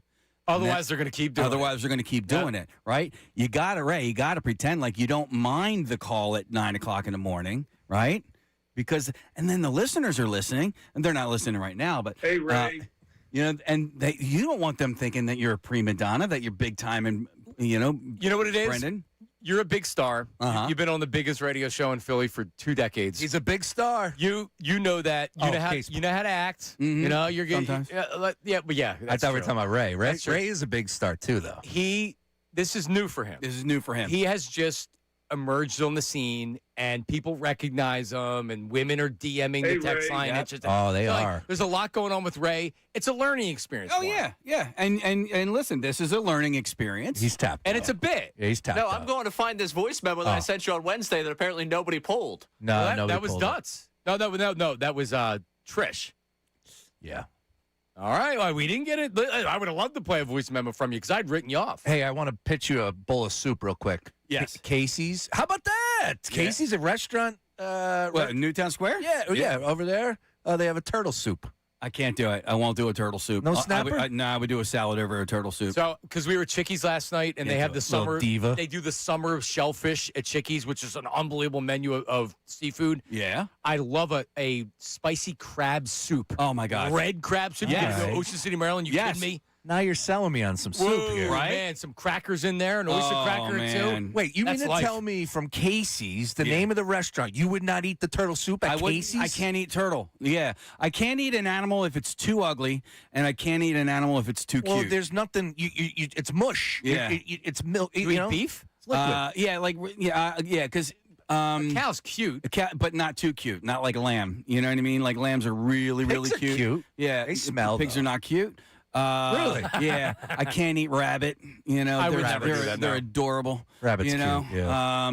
Yeah. So I'm weird like that. So you tagged Ray in your post. You I were did. doing because you do the sports report for Preston and Steve every day. Yes, sir. And you tagged Ray because he's like a venerable sports reporter for being such a young man. Or I respect the dude's voice. I mean, I used to before he started big timing you guys. Hey, Ray. How about that? all right. Yeah, so I do that every morning. So and I do a terrible job at it, but I'm the one. I'm the only one who's qualified to do it on the show. So listen, I look at Ray as not a big brother, but like an uncle, like my older brother. It's his kid. Yeah. So like I very much look at him like that, right? Like I'm very fond of him. I am. I think he's already a big star. He's going to be a big star. He's a big star. But it's hard for me as Uncle John to put the arm around and get the same effect to where someone like you could. So do me a favor. Yeah. Have a talk with the young It's like when I coached my son in baseball and football, right? He didn't listen to me, so I had other coaches coach him up, right? He's not going to listen to me. I'm too close to the source there. So Ray's not going to listen. He'll listen to me. Okay. You know? Yeah. All right, there he is, everybody. Casey, boy. Going down the shore? Right now. Go down. As Look soon at as that. I possibly can. Look at that. He came right here because I said come in on Friday. Yep. He delayed his vacation down the shore, his weekend down the shore for us. Love it. I'm going Thank to go you, ride Casey. my bike past Ray's grandmom's house. All right. There he is. Thanks, Casey. Casey. Appreciate it, buddy. There he is, Casey. Tried a turtle soup at Casey's. Yeah, the talk of the office was definitely that people were disappointed in Ray, for sure. Yeah, I didn't know because I was on vacation. Nice. Nice work, Ray. Good job on that. Like, all that I wanted was, it was great. You didn't answer once. We fat fingered it. All I wanted was, "Ugh." Yeah, we wanted You that. could have even yelled at me for calling and waking you up and been fine. But no, then you have to do the, my day starts soon. In other words, sorry, pal. You had your opportunity to talk to me. Now I'm going to the beach. Let's flip this the other way. Yeah. Sorry, 7 people who traveled across the country with me. I have to call into work right now. We can't take this car ride right now. Do it in the car. I mean, I'm not looking for like this isn't Jeremy Fowler on the phone where I need great information. I want the nonsense. That's what we're looking for. Yeah, this show. You should know that by now, right? Or I'm going to be at the beach at about 11:30, right? Hey, like Ray. you don't want to do it in the car. I understand that. I'll be at the beach at 11:30. But Trilly would have done anything we asked him out there. Meanwhile, you're on vacation, see. But Shirley's hanging with Lamar Odom. What does that mean? He was with Lamar He Odom was last with Lamar night. Odom last night. What? Watching Game 6. Out at the whatever that thing is out in LA where it's like you're almost in the arena. You know, it's Whatever's outside of it. No, it's this thing kind of like the Sphere, but for sports. It's in L.A. only, I think. Really? And you're essentially like front row seat, you know, at like San Antonio for Game 6. And he was there. Next thing you know, he's hanging with Lamar Odom. All right. Well, listen, I would like people on the Davis Honda text line. Oh, man, you're getting roasted. Voice memos. Am I getting roasted? Yeah, you're getting roasted. Why am I getting roasted? Yeah, you're getting roasted. I'm right. I'm correct. I want text messages, voice memos, phone calls, 610-632-0975. We have the news at noon with Ray coming up. Why am I getting roasted? You're getting roasted. I am so freaking right about this. Why am I getting roasted? People don't mess with the vacay. They don't have the radio mentality. Oh, please, vacay. When he goes to Jamaica, I'll leave him alone. That's fair. It was the first day we were on the air, and he was already in San Diego, and it was a Phillies trip. He's on his honeymoon in Paris or anything. God, I'm getting roasted. Oh, you know who's saying that? Bunch of punk young kids like Ray that don't get it. All right? Hey, Ray. And Ray, you're a very hard worker. I'm like, you'll never hear me say you work your ass off, so you're entitled to your time off, 100%. But pick up the phone. Yeah, like don't be such a baby about stuff. We woke you up. Wah. People do love the Hey Ray drop, though. We got that a lot. Yeah, that's good. Hey, Ray. I'm glad. That's Mike Schmidt, I tried too. to make Mike Schmidt proud pretty good. with the sunblock all week. Yeah. I failed on the last day. Yeah, you know you're not burnt. Ooh. Nice work. A little bit. And the sun was shining out there because just check his Instagram feed. Yeah. I mean, what picture did you get to? you pull your little index finger there, scrolling so much. Hey, we're dump. We're promoting you. We're promoting you. Remember that. We're promoting the brand of Ray Dunn. But see, you know what? But this is what he does. He withholds stuff. He's got separate Ray Dunn, and he's got media Ray Dunn. He has separate pages on Twitter. He's got separate pages on Instagram. There's not the uniforms just like this is me. Ray. It's like, oh, well, you can't be friends with me here Just because a I'm too separate good for you. Instagram. I think I'm entitled to an Instagram that I've had since high school, not being out there for the world to see. All right. Well, I mean, you have a point with that. I'm just saying. I didn't know there was separate Ray. There's not separate John. I don't know if you know that. On Facebook, there's only one John Marks? No, but I'm saying there's one me, and it's out there. I'm there, like, this is what it is. Right. Nah. We need to hear more about this trip, though, because we need a total on the booze.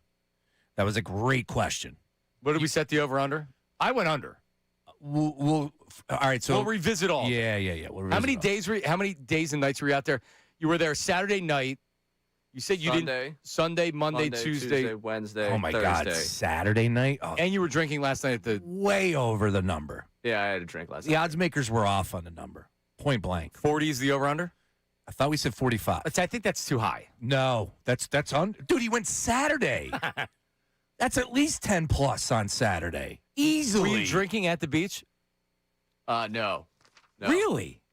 Tell me over double digits on Saturday, right? Ooh, no. I would say the Sunday, Monday was more the problem. We got there Saturday, like, late. All right. Yeah, and you just want to go to bed at that point, check in. I don't know about we want to go to bed thing. What but time did you get in? We got in. We probably got, like, situated, dropped our stuff, like, 7:30. Oh, okay, that's not late. All right. But late East Coast. Maybe time. 40, you were flying the opposite way. So. maybe 45 was a good number. I'll count it. We'll break it down. All right, coming up, news at noon with Ray. Keep this in mind. Ray stepped off a flight at 6:30 this morning. What does he have in store for us today? Well, something involving quarterbacks. Some receipts are being pulled on Stephen A. Smith, and finally, a great LeBron James story. That is coming up next. Middays and Marks, 97.5 The Fanatic. Now on 97.5 The Fanatic Sports Update. AJ Watch continues. I'm Ray done with this Fanatic Sports Update. June 1st is on Monday. Of course, the day that we have all been told to save the date, get ready. That's when the AJ Brown trade stuff could really pick itself up. Right now, conversation around it certainly picking itself up. Ian Rappaport saying that the Eagles and the Patriots right now, not particularly close. Not being willing to give up a first-round pick as of right now, that means they're not particularly close. And, yeah, there's a chance this could drag on for the foreseeable future. We'll keep you updated for the foreseeable future on what the future of A.J. Brown is. The Phillies open up a 3-game set tonight in Los Angeles. Zach Wheeler gets to start for the Phillies. In Major League Baseball news, Major League Baseball and the Players Association exchange proposals ahead of CBA negotiations. The big news, of course, the proposed salary cap by Major League Baseball, $245 million. And in basketball news, the Spurs evened up the series 3 games apiece in the best-of-7 Western Conference Finals with a big win last night over the Thunder at Game 7 tomorrow night. This update is brought to you by Mattress Firm. Waking up drained, Mattress Firm sleep experts will help you find the right bed for deeper rest at Memorial Day sale. Mattress Firm, they make sleep easy. I'm Ray Dunn on your home for the Sixers, Flyers, and the Union. 97.5 The Fanatic and The Fanatic.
Trey Dunn back from vacation. Ray, are you hosting some type of a show this weekend before I forget? I am. What do you got? Live casino tomorrow. Live casino tomorrow. What time? 2 to 4. Getting you set for the World Cup in Philadelphia. Nice. Yeah. So looking forward to that. Awesome. There's some soccer talk. So you on your doing all Saturday. soccer talk or 2 hours of soccer, baby. really Yep. all soccer? All soccer. Wait, Oh. tomorrow? Tomorrow. Really? 2 to 4. Is that required? That is required. Huh. So it was okay because I didn't know because a lot of times you can do it and it's like, hey, yeah, we're going to talk about it, but I'm not. So you're going to talk about it for 2 hours. That's right. interesting. Yeah, we're going to have Anthony DeBundo from The Ringer, who's like their lead soccer guy, join in. A good friend of mine from growing up, Nice. who's going to join in, talk about 26-man roster, the group for Team USA. He's a big gambling guy in that space. So So are also you- some of the long shots you might be looking Are at. you able to talk World Cup? I guess we're going to find out tomorrow. So have you looked at rosters and studied? There's a lot of prep that's being done in the next 24 hours. Yeah, I was going to say. Well, good for you, man. I would So just. we'll break it all down for you. All right. There you go. Yeah. There's Ray. I can do USA easily, but you get me out of that, man. And I'm gonna because I'm doing a couple of these shows as well, so I got to start digging in. But I was more along the lines of like when it's happening, Right. so I could talk a little bit more about what's taking place on the pitch. Sean and I did a show leading into. Wow. It was Germany, United States. What year was that? So that was 2014. It was probably right around there. Was that when they had the World Cup? I don't Correct. remember. 2014. Yeah, so 2014, we were outside of Pagano's. What's that area called down there? Outside Pagano's, where they have they used to have Center City Sips there, Yeah, they still do. where they have like the Marketplace, something like that. but it's 20th and is it Market? Yeah, right around there. And so it's a big square where they have like a projection that goes on the walls. Like it was unbelievable. So we did a pregame and we carried the game on the on 97.5 The Fanatic. June 26, 2014. And it was nuts. That show was nuts. It was nuts down there. And I remember a lot of people tuned into the play-by-play because the United States was winning. Yeah, Tim Howard was unbelievable. We ended up losing that game 1-0, but Tim Howard was the Secretary of Defense, if I'm not mistaken. He stopped everything except for the one. But dude, I remember like we got approached and we're like, "You guys want to do a soccer show?" We're like, "Hell yeah!" And we did we did a halftime, and I don't think we did a recap. I think that was it. But we did a halftime USA soccer show on Philadelphia Sports Talk Radio. That was wild. And it worked. It did. Oh, it definitely did. I remember the numbers. We did monster numbers that day. It's USA. It's doesn't. But everybody was in. They won enough games to where everybody was in, and we made it something. It's like, all right, we're going to do this. We're going to watch the game. We're going to do halftime. It was awesome. I mean, what has changed since 2014? I can't believe it. Couple things. I will say, for this show's purposes, Yeah, Negative Nate, 90 with Nate. We'll have a 90-second Nate Tennyson take that we're going to be showcasing throughout the 2-hour program. It'll be a feature of all 5 of the broadcasts that we do. Wait. Time. I need a 20. You have 5 of these broadcasts? I have 4. Sean Brace stepping in on the other one. Yeah, Ray got all of them. You know, that's all right. He's the shining star. He's the bright star. Me, I'm just the guy. I'm the schlep. Hey, Yeah, I agree. Give up the scraps over here. Pretty sure you're the one that's partying with everybody when Here it comes down Brace. to it. Anyways, 90 with Nate. We need that for this show. I'm with Negative Nate. We do? Yeah, we need 90 with Well, Nate. we'll workshop it with Ray, and then if we like it, we can do All it. right. That's good. We'll review it on Monday. We'll right. break down the tape. You know what? That is a great idea. Thank you, Ray. All right, without further ado, he makes his return. The News at Noon. News at noon with Ray Dunn. News at noon with Dunn. All right. Being out all week, sometimes you miss when something was done in the news at noon, such as J.J. McCarthy and Kyler Murray. So, without further ado, that story's been scrapped for today's program. Hope you guys broke it down wonderfully yesterday. We did. A little bit. Thought it went viral a little too late for Dutsy to grab it, but good on Dutsy to have that because that's news at noon material right there. I'm proud to know that story was off the bat already gone. So instead, we pivot to Wiz Khalifa and Shannon Sharp, the duo you didn't know you need, talking about stoner athletes. And the answer was certainly not an athlete. Who are some of your athletes, stoners of all time? The best athlete stoners of all time? Great question. Mike Tomlin. Mike Tomlin. So the question is, what coach throughout Philadelphia sports history do you think was most high through his tenure? Mike Tomlin? First of all, I mean, that's not a good look for Wiz to put that out there. No. Just saying, Mike Tomlin he's going to be working network TV. Maybe he wants to coach again. I mean, I know there's not the same mystique of marijuana as there once was. I believe me, I understand that. But still, is that really something you want to put out there? But to answer your question, what do you think? Topper, no. Just trying to think of most recent ones. Joe Girardi, no. I bet you Doug was blazing a little bit behind the scenes. I could see Doug edible. Yeah, Doug definitely on the edibles. Lose my freaking mind. We gotta figure this. Sirianni seems more Jack and Miller Lights than. But I could see Sirianni. Yeah, I think that's an easy stock answer there. Doc ain't blazing. Brett Brown's not blazing. No. So here we go again. Doug Collins wasn't blazing. I don't think Doc is. Wrong generation. Yeah, Larry's not blazing. Trying to think. What about the hockey side of things? Maybe. Anybody blazing over there? Ray, what's your answer? I know. That's when you go through it, you don't have a lot of really good answers. I'd go like Doug.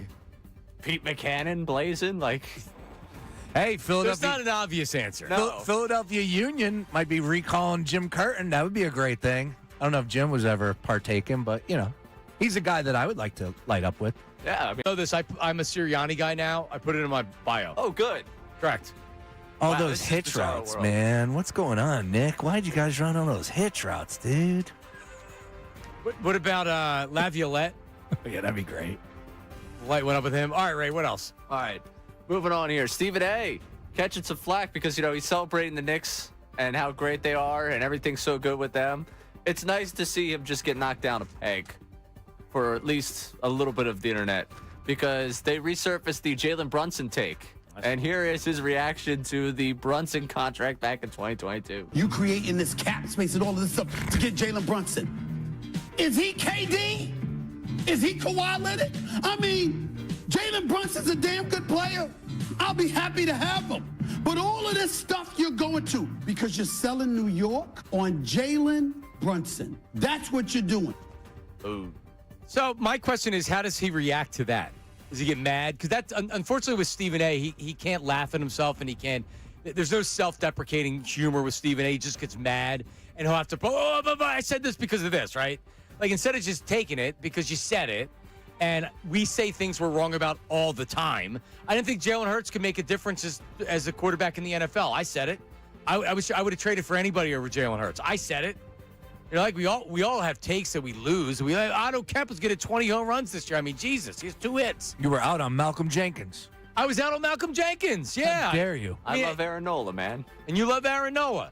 But how did he respond to the Brunson stuff? It appears that he now has added a beef with Kevin Hart to his beef with Nick Wright. Oh, so I think he's a God. little busy right now. Yeah, I saw that. I was talking about it with John yesterday. He's upset over a joke told at the roast.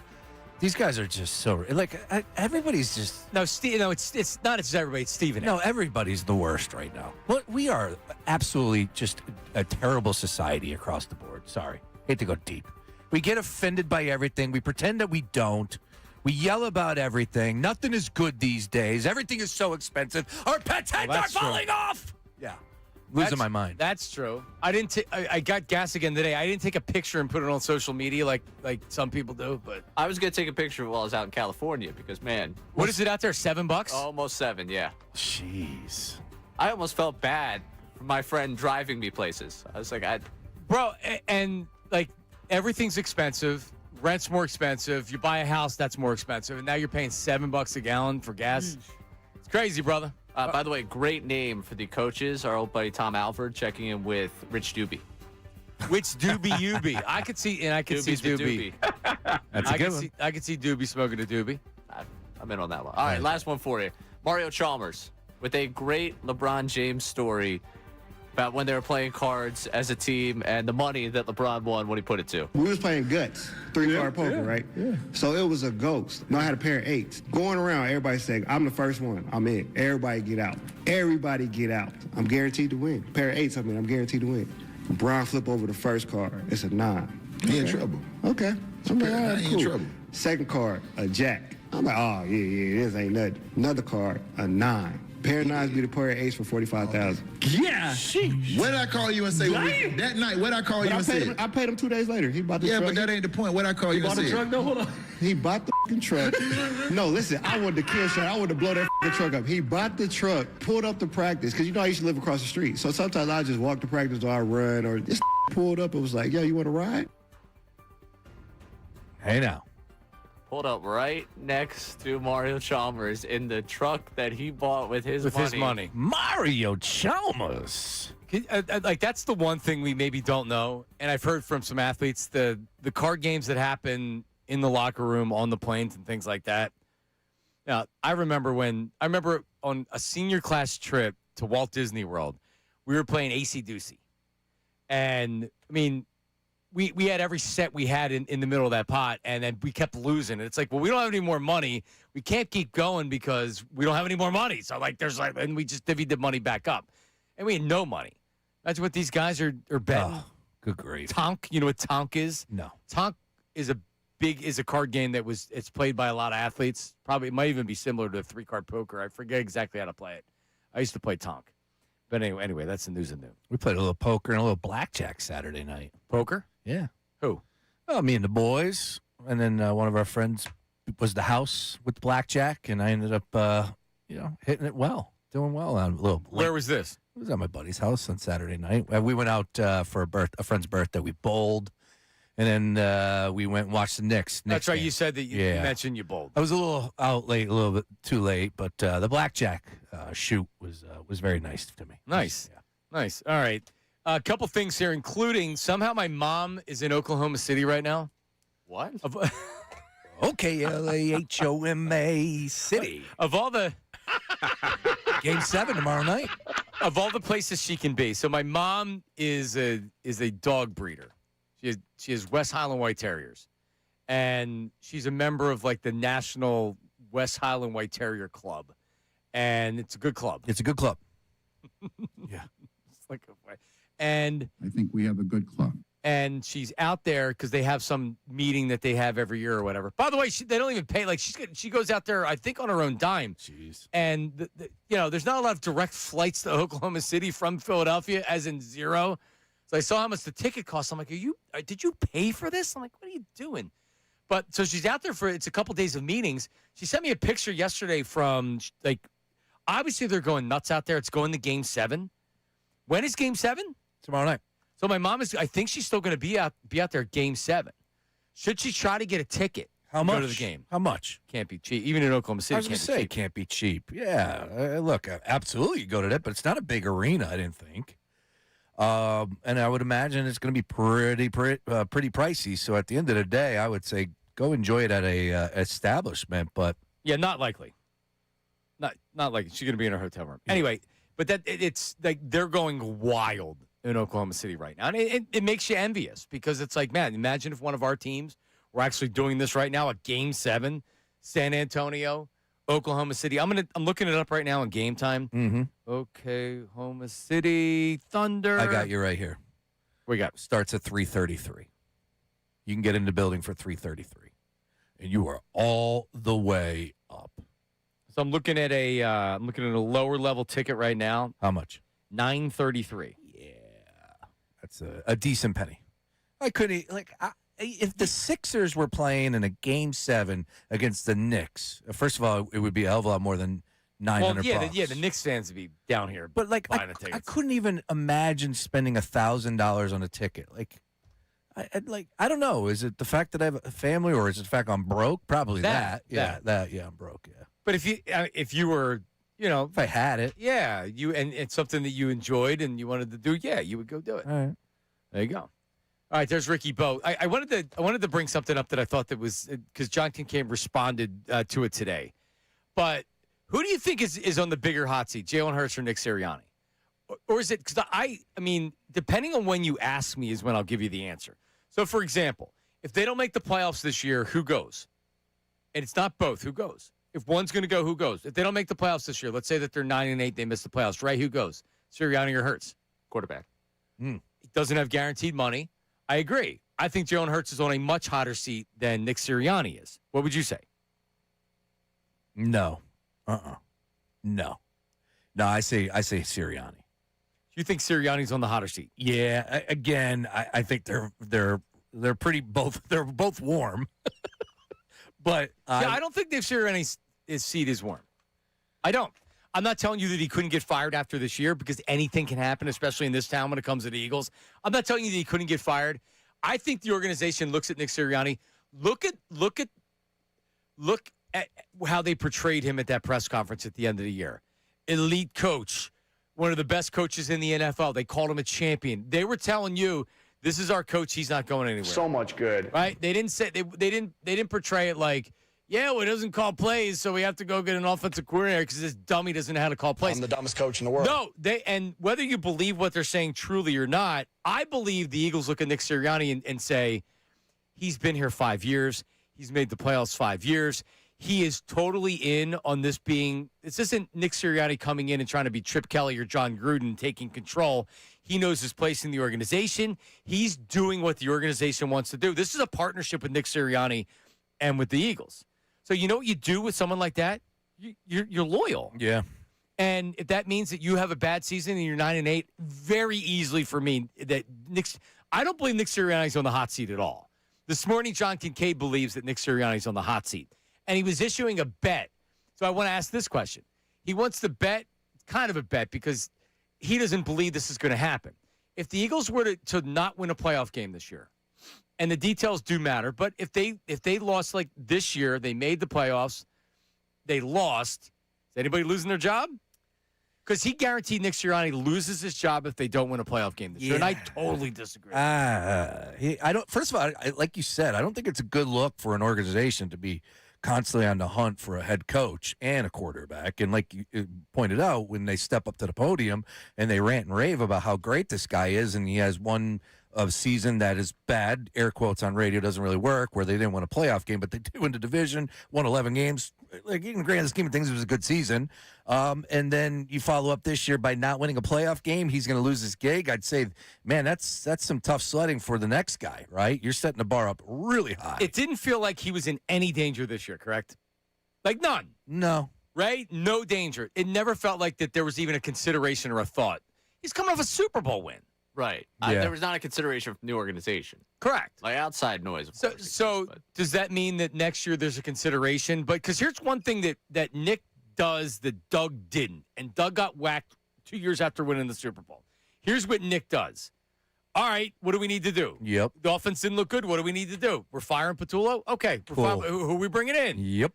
You want to bring in a different offense? Absolutely. I'm not going to call plays. You got it. He plays the game. And he's fine with it. Here's what the Eagles are looking for from their head coach. And he says, yep, I can do that. And when you're successful doing that, the organization's going to give you the benefit of the doubt. Now, something may happen this year and they may be bad where he doesn't get that. I don't see it at all. I don't outside of a disaster, which I don't expect, I don't see it.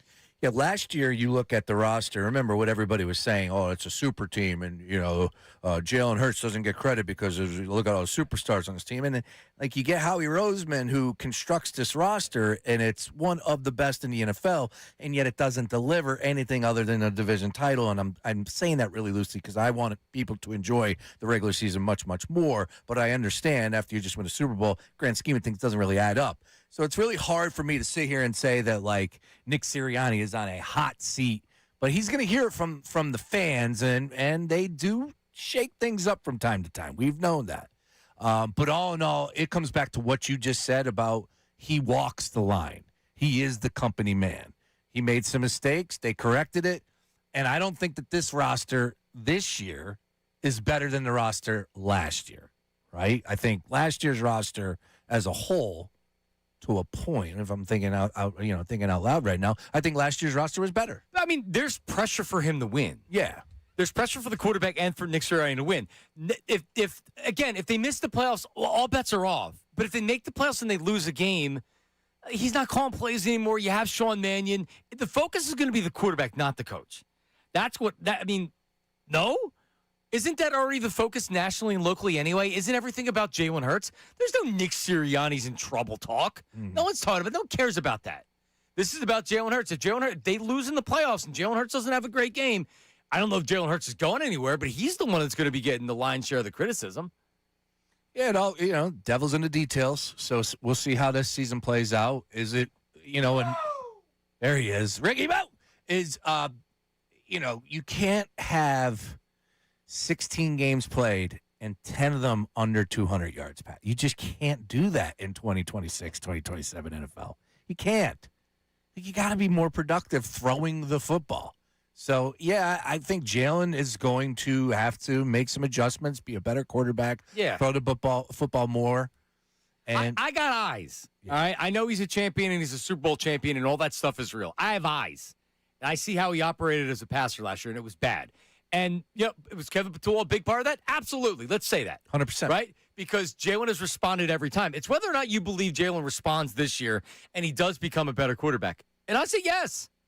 I don't think we're going to have to worry about any of this stuff. It doesn't mean they're going to win the Super Bowl.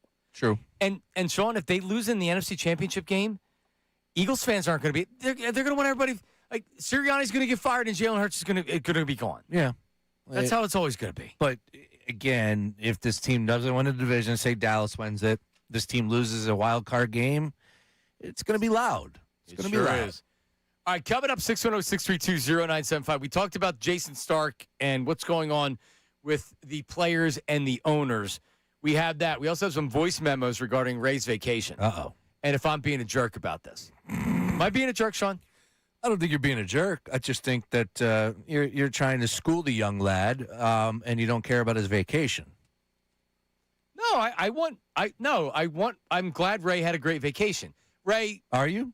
Ray, correct me if I'm wrong. Didn't I tell you off the air, like, Ray wasn't going to go. And I said, dude, what are you doing? What do you mean you're not going to go? Go. Who cares? And you're like, you know what? You're right. That's true. You and my parents called me an idiot within 3 hours of each Yeah, other. like, what are you doing, man? You got to, and you had a great time. All right? So it's not like that I'm trying to be mean to Ray. Just look at his Instagram. I'm working on the drink list. You had a great time. Yeah, and also coming up next, Ray, over-under on Ray's drinks. How are the ladies? How are the ladies out there? That's what I really want to hear more about, right? Man. And boy, do I have an opinion on the Major League Baseball labor stuff. Oh, yeah. That's coming up next. Middays with Marks, 97.5. Now on 97.5 The Fanatic Sports Update. Keeping our eyes on Monday. I'm Ray Dunn with this Fanatic Sports Update. As we get closer to that June 1st date, which is on Monday, we will get some sort of resolution, we hope, at some point about A.J. Brown and the potential trade to the New England Patriots. Ian Rappaport saying right now, Patriots not wanting to give up that first-round pick. Not being willing to give up a first-round pick as of right now, that means they're not particularly close. And, yeah, there's a chance this could drag on for the foreseeable future. We'll keep you updated with that foreseeable future and what happens with A.J. Brown. As for the Phillies, after sweeping 3 out in San Diego, they open up a 3-game set in L.A. tonight. Zach Wheeler gets the start for the Phillies. Major League Baseball and the Major League Baseball Players Association have exchanged proposals ahead of CBA negotiations. The big news out of that was yesterday found out the proposed salary cap, $245 million. Again, that's initial proposals out there. And last night, the Spurs evened up the Western Conference Finals at 3 games apiece. It'll be Game 7 tomorrow night. This update is brought to you by America 250. This July 4th, celebrate America's Block Party, a can't-miss concert at the Los Angeles Memorial Coliseum, hosted by America 250. Learn more at america250.org. I'm Ray Dunn on your home for the Sixers, Flyers, and the Union. 97.5 The Fanatic and The Fanatic.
Yeah. This is the Jay-Z in the Lincoln Park. Oh, yeah. Rest in peace, Chester. All right. Who's Chester? Chester Bennington, right? Was his last name? He The lead singer? Yeah, he took his own life. So I thought you were going to say that because I remember that. And very sad. I think it's a good time to mention this. That I don't know if you saw Claude Lemieux. Ah, jeez. Former NHLer. I remember him specifically as a major pain in the ass as a Devil. He won 2 championships with the Devils. 60 years old. Because the Flyers could never get over the Devil hump except that 1 year in '97. But anyway,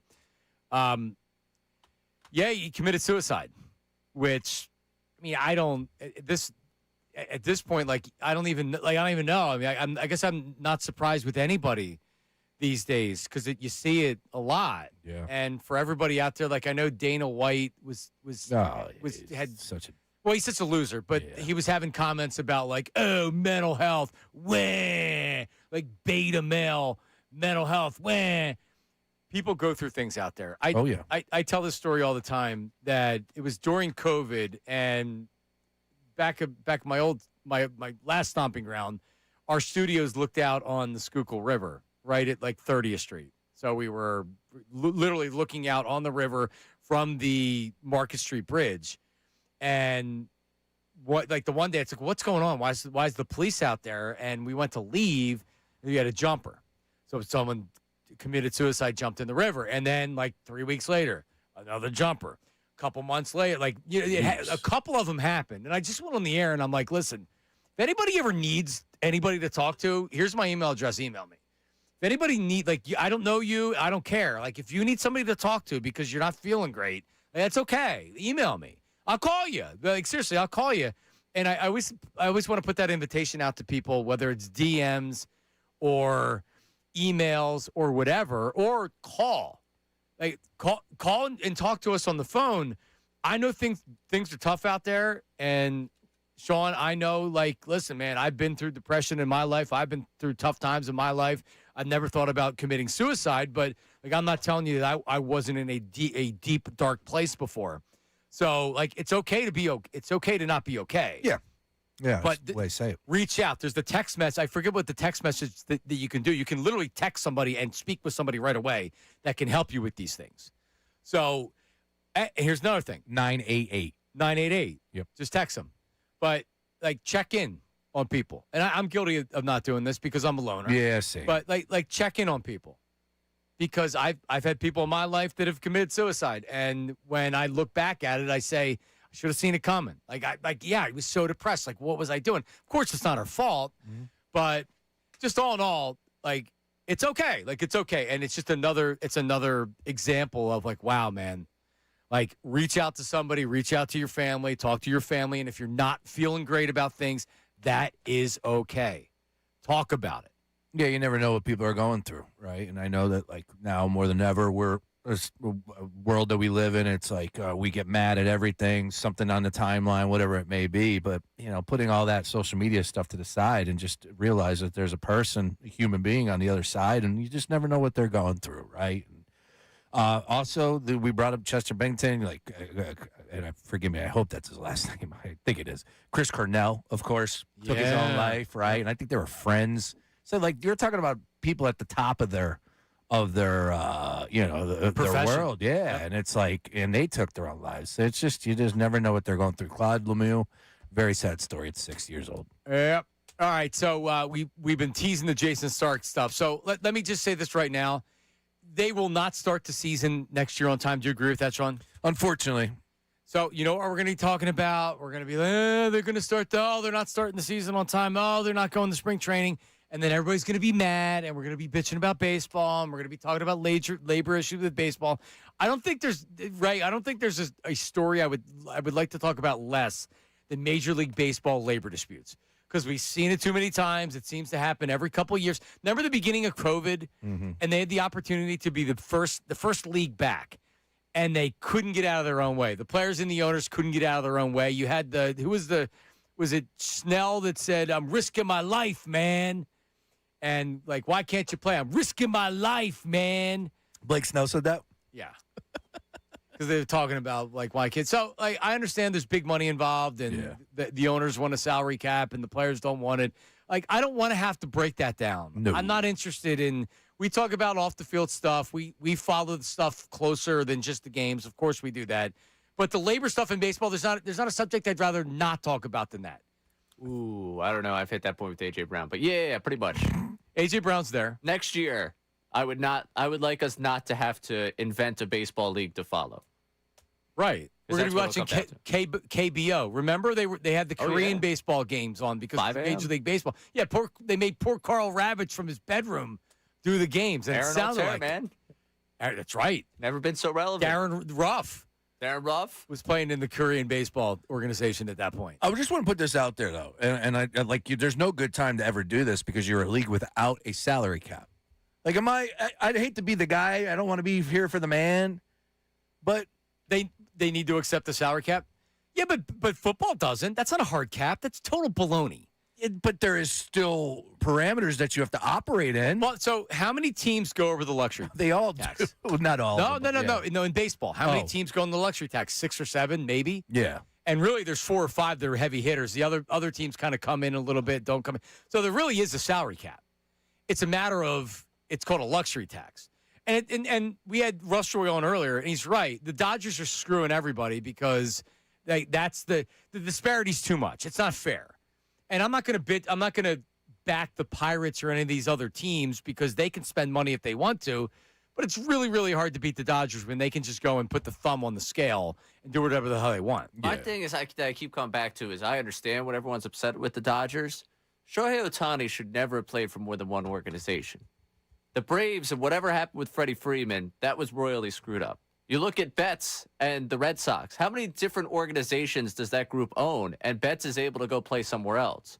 Like there is certainly at this point a point to be made about how the Dodgers have an advantage over everyone and how they spend their money to have an advantage.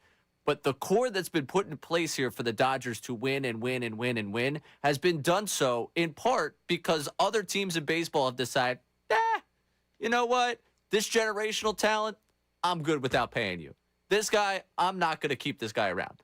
Betts should never have been anything other than a Red Sox. Betts didn't want to resign in Boston. They were offering him contracts. They wanted to keep him.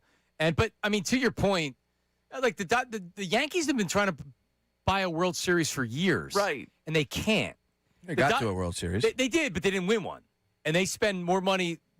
I mean, they spend as much money as anybody, not the Dodgers. They spend a lot of money. Mm-hmm. The Dodgers have made some good trades. They've made some good signings, but also their team was built on their farm system, and then they added all those pieces on top of it. But here's the big question: is would baseball be better with a cap and a floor? And the easy answer is yes. Yeah, I agree. Like because really, isn't it about how much money is going to be spent in total? Because that's where the money's going to the players.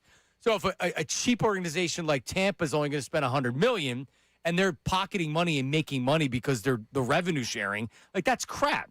You need owners that are all going to spend money. I understand. You're not going to be able to spend like the Phillies and the Mets and the Yankees and the Dodgers and all that jazz. But if you win, the money will come. San Diego's not a big market. They spend big on the Padres because they sell a lot of tickets. You were in San Diego. How hot are the Padres in San Diego? Oh, they're the thing. They're the thing. They're what you do. Right. And that's why my buddies that do morning radio on their flagship, Ben and Woods, they have the #1 show in San Diego because they're the Padres station. They're the Padres show. That's a good gig. Dude, you're not kidding. But I mean, I don't like you had said, so we're just going to keep doing this. I don't know. Are they really going to keep saying no to a cap? I mean, because it seems like they're never going to agree to a cap. If you put the cap in place the way the NFL does, are the Dodgers going to be able to do what the Eagles do and just convert everything to cash? But isn't what the Dodgers do and the Phillies and the other teams that don't mind spending an extra $50 or $60 million, aren't they doing what the Eagles are doing, which is circumventing the cap? Because the luxury tax takes care of most teams. They're not going to venture far into that. But like the Eagles, they could look at Jerry Jones. Jerry Jones said that we can't afford Derrick Henry when he was a free agent and he went to Baltimore. Oh, we can't afford him. Sure you can. Give a 5-year contract and spread it out. You don't want to do it. So, but the Eagles circumvent it because Jeffrey Lurie spends a lot of money. Right. So big spenders are big spenders. Big markets are big markets. And that's what the cap floor has to do for some of these smaller teams. You got to be more competitive.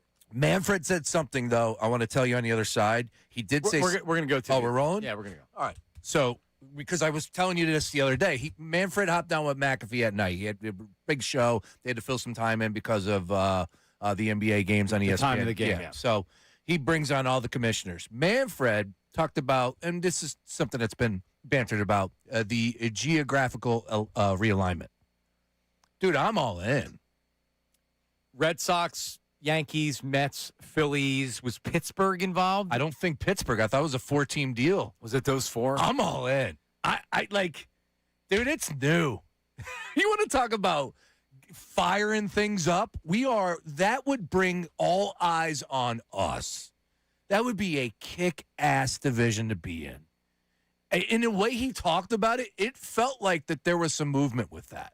Yankees, Mets, Red Sox, Phillies. And the reason why, he said, you go into just as far as the pay and what it takes to move these teams and go travel here to there, and it's not pennies that they're talking about. Honestly, it's a great idea. I didn't think I would be all in but I am all in. You want to change the divisions up? Let's go. Right? 1,000% out. Oh, no way. Good, I'm glad. 1,000% out. Why? Because if you want to put together 4 teams that don't try, and you want to give one of them a division winner, and I got to deal with these teams, yes, I think that we're at a disadvantage. I agree with you that as far as the strength of schedule and things like that. Now you only play the other teams one series home and away anyway, so it's not like that you have to play. Oh well, this year we have the AL East that we have to play, and that's not fair because this team has to play the AL Central in interleague or whatever. So that's changed a little bit, but depending on how many games you're going to be playing against the teams in your division. All right, you're going up against the top teams in baseball. That's tough. Right. That could crush you. It's also great for baseball. Oh, man, it would be so cool. Oh, my God. It'd be great. And you think about it, Ray, like a little old for you, but like the Brewers used to be an American League team, right? We can go down the list. Like, think about it used to be just 2 divisions. Like, there's been so much change. Pre-wild card. I was talking to Dutz about this. Pre-wild card. So the 93 Phillies, there was no wild card. They played the Braves. There was no divisional round. There was the National League Championship Series. That's it. It's because there was the West and there was the East. Did you know this, right? The Atlanta Braves were in the West. Yes, I did know this. The Cubs, the Pirates, when they realigned that and they actually set it to where, all right, now there's a Central. But the Cubs and the Pirates used to go to Wrigley twice a year, every year. But the Braves were in the West. So I was like, well, you think about it. Why are the Braves in the West? Because I guess whenever they joined, it's like there wasn't a spot for them in the East, so they had to stick them out West. Like the Braves are pretty far away from the Phillies. It makes more sense that you have the Northeast teams that are right here. Well, also call me crazy on the whole geographic thing. The American National League thing, I'm kind of a fan of keeping tradition of what it's been. I don't mean to be the old guy of the show here. I know we've seen some teams move, but I like the fact that the Phillies have been a National League institution for this long. Okay. Yeah. I would think most people are going to be against it. Let's get the YouTube chat and the text line. And I'll tell you what, though, it definitely got me excited. And, like I said, you think about all those changes and what they were, and none of that matters down the road. I get it, changes the record book. So what? Who cares? It's a new day. Bump it down to 140. Yeah, Ray. Do some geographical realignment, and all of a sudden we have the division when we are the East. Pirates, Phillies, Mets. Or no. So that would be. Oh, that's a different one I'm looking at. Yeah, I don't want that. No, I want the top. They'll dogs. figure it out. Yeah. I do agree. Like the details are one thing. I do agree that a realignment like that would be great for baseball. I think so too. Yeah. And no need to play 162. Well, they're going to play 162. I think they might be interested in cutting it down to 150. 150. They would lose 6 home games. You got a better shot at that than anything. Yeah. Like that's 6. I would gates. say cut 20, 142 off the back end or the front end, or give them more days in between. Either way, you got to do it. I just think I don't need more days in between, Ray. You're cutting it down. Oof. I get it, and I get it. You're talking about owners having to say 10 home games or whatever it would be they'd lose on a 20. they're not signing off on that. You But take that cut down, you expand to 32, and you expand the postseason again. I'm not advocating for it, but then you're going to get more postseason television time, and I think that's where the money could come back in to make that gate. You could do 3 doubleheaders. Each home team does 3 doubleheaders, a day-night doubleheader, to where that's how you're getting three additional games. So it gives them a couple more days off, or if you want to tighten up the season. I dig that. Because then you get 2 gates too. Now I don't think it helps your gate because now you have 2 games in one time. But I don't know. All right, so we get some callers here. So we're going to talk to a caller that actually met up with Ray. Really? In San Diego for a beer. Hell yeah. So Ray didn't ditch this guy, Penn State Evan. Poor Petrilli. A lot of listeners I got a chance to catch up with. Did you really? He was not coworkers. You were like Waldo. All right. It literally was Waldo. But, I mean, Ray, Ish in Levittown was concerned with how you were doing out there. So he's calling to check in and see how you're doing. Ish, how are you, buddy? Hello? What's There up? he is. What's up, Ish? Hey, how are you? You don't have to get to a fake sports point if you want. If you just want to say hi to Ray, you can do that too. Oh no! I like you guys' show. John, I just want to say thank you for bringing up mental health and awareness, and you guys just talking about it. I think it's very important. That's why I actually love you guys' show, because you guys like actually talk and just talk about like relatable things. So I just really appreciate. Thank you, that. Ish. Appreciate it, buddy. And with the MLB, I think it's going to be a work stoppage.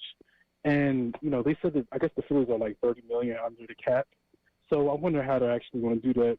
And Shohei Ohtani, I actually was on the Forbes list, and I looked at the Forbes list.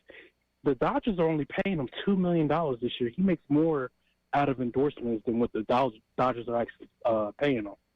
So I think it'll actually be a good thing for the MLB, and it'll the competition would actually, because the Dodgers may win the game. I don't think that's just ridiculous. I don't think there's anybody that can disagree that it's gotten out of hand to where there's a handful of teams that can win and there's too many have-nots. So how do they structure it? It's 10 years, $700 million. Ohtani receiving $2 million annually from 2023 to 2033, and the remaining $680 million paid between 2034 and 2043. Come on, it's like all back pay they got to pay on at this point. Which normally players don't like to get money on the back end. They want to get it on the front end so they can make money with it. But I guess it's so much money. Ohtani just says he's a global superstar. Yep.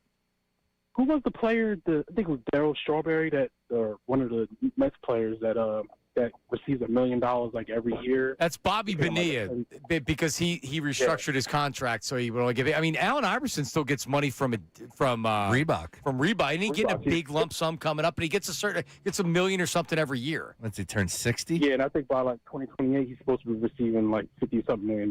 But is Ray there today? Ray, Let me see. Are you back from San Diego? Hey, Ray. Ray landed this morning at 6:30 ish.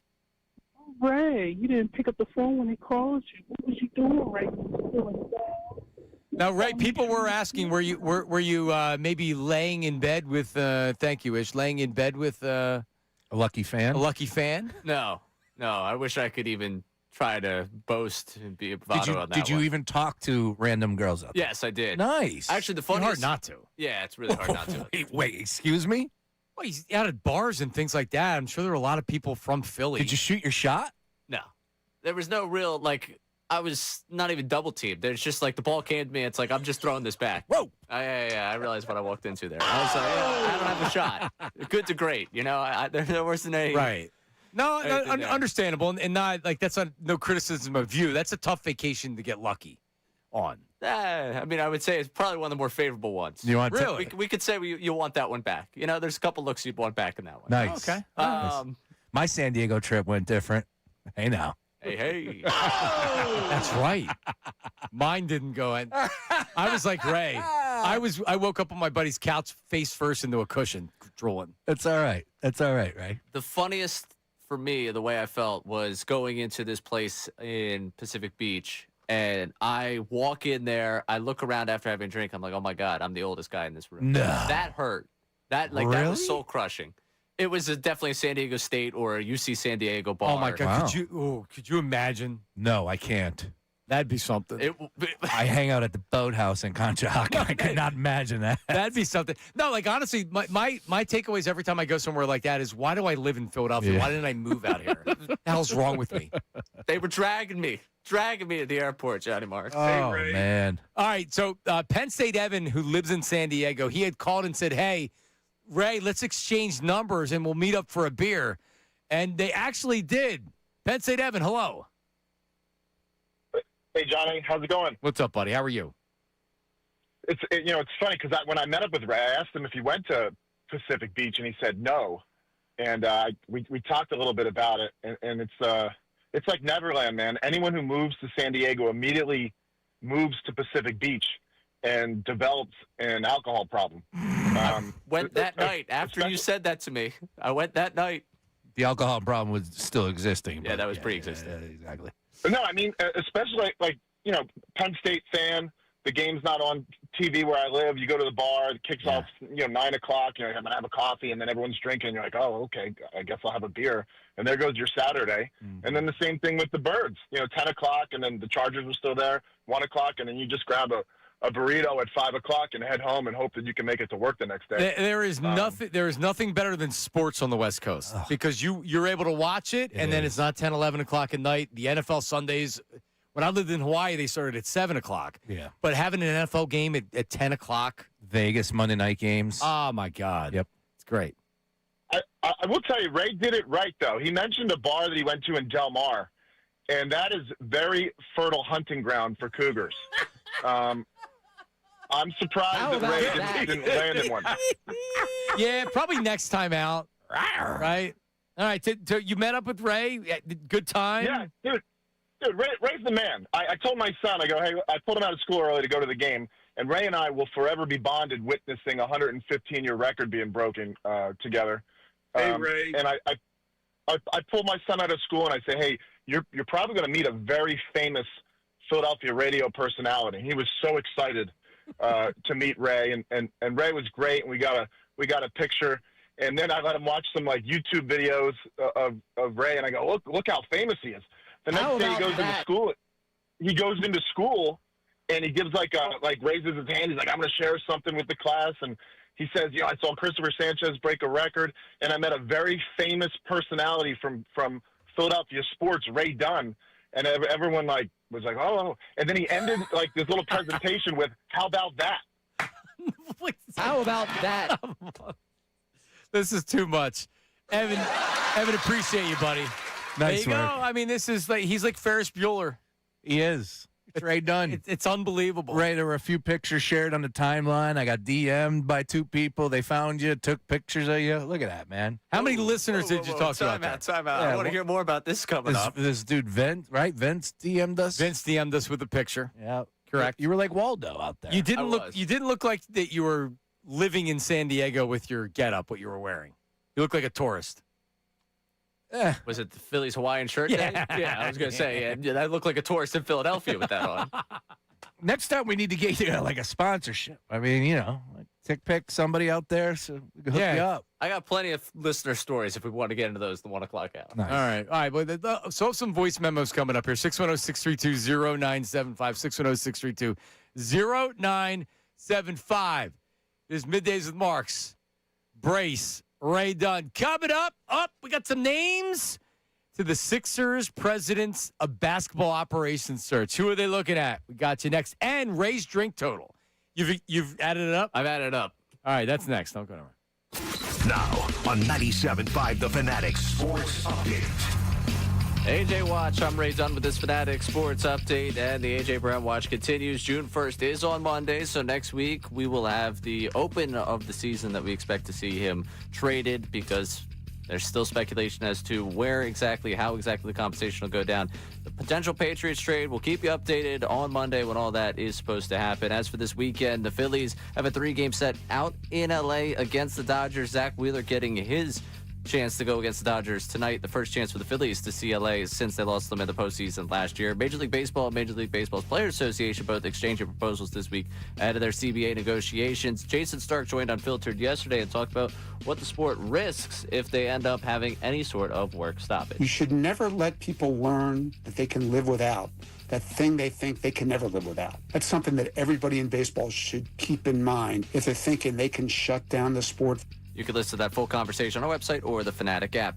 And in the NBA last night, the Spurs took down the Thunder. It's tied up at 3 games apiece at Game 7 tomorrow night. This update's brought to you by America 250. This July 4th celebrated America's Block Party. You can't miss concert at Los Angeles Memorial Coliseum, hosted by America 250. Learn more at america250.org. I'm Ray Dunn for 97.5 The Fanatic.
All right, we're back. Middays with Marks, 1 o'clock hour, brought to you by Morgenstern Hair Restorations. Great teams stick together, so does great hair. Morgenstern Hair Restoration Championship results. 3 locations, Bala Kenwood, Wayne, Lancaster.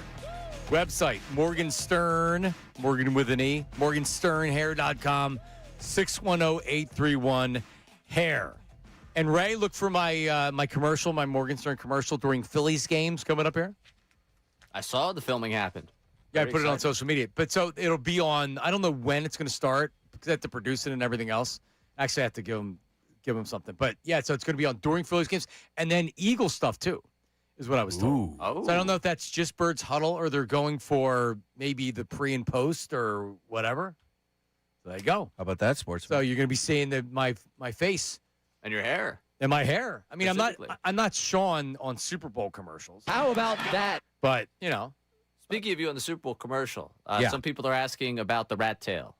Oh, it looks so bad, right? Yeah, it's terrible. Yeah, no, I saw it this morning. Trust me. Take that. Can you show the YouTube chat? Everybody that wants to see it, go to the YouTube chat. Sean, because, see, give the side profile so we can see how it's starting to get long. Yeah, no, it's coming in. For a guy that can't grow hair, you can grow hair. Well, you just put the hat on, you can't even see it. I can grow a Martelli back there. No, so I coached my daughter's team yesterday. One of the dads came up and said, "Yo, you got a mohawk underneath that hat?" I wish. Like, nah, man, I lost the bet. Yep. So the Sixers won 2 games against. It was only 2 games. But what even win them a series? Well, 2 games was that, and then 4 games was the paint ourselves blue, which Yeah. we both did. There you go. All right. So Ray, we have so coming up. Put the drink total. That's text line, YouTube chat. So give your guess on how many drinks Ray had on a San Diego vacation. All right.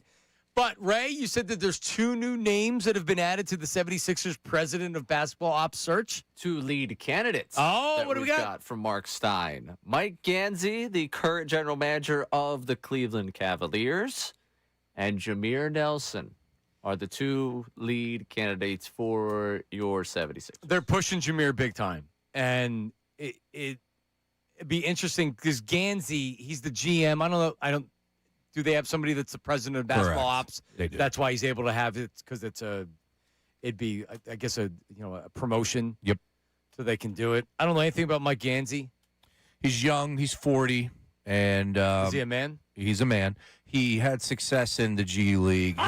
His team won a franchise record, 31 games twice, reached the postseason in all 5 seasons. The only NBA G League team to do so over that span, reached the conference finals twice. So he had success there. It fits the mold, right? It seems like he's a young guy that has some things going for him, maybe thinks a little bit outside the box, and will get an opportunity to be under Bob Myers. At the end of the day, Bob Myers is going to make all the big-time decisions.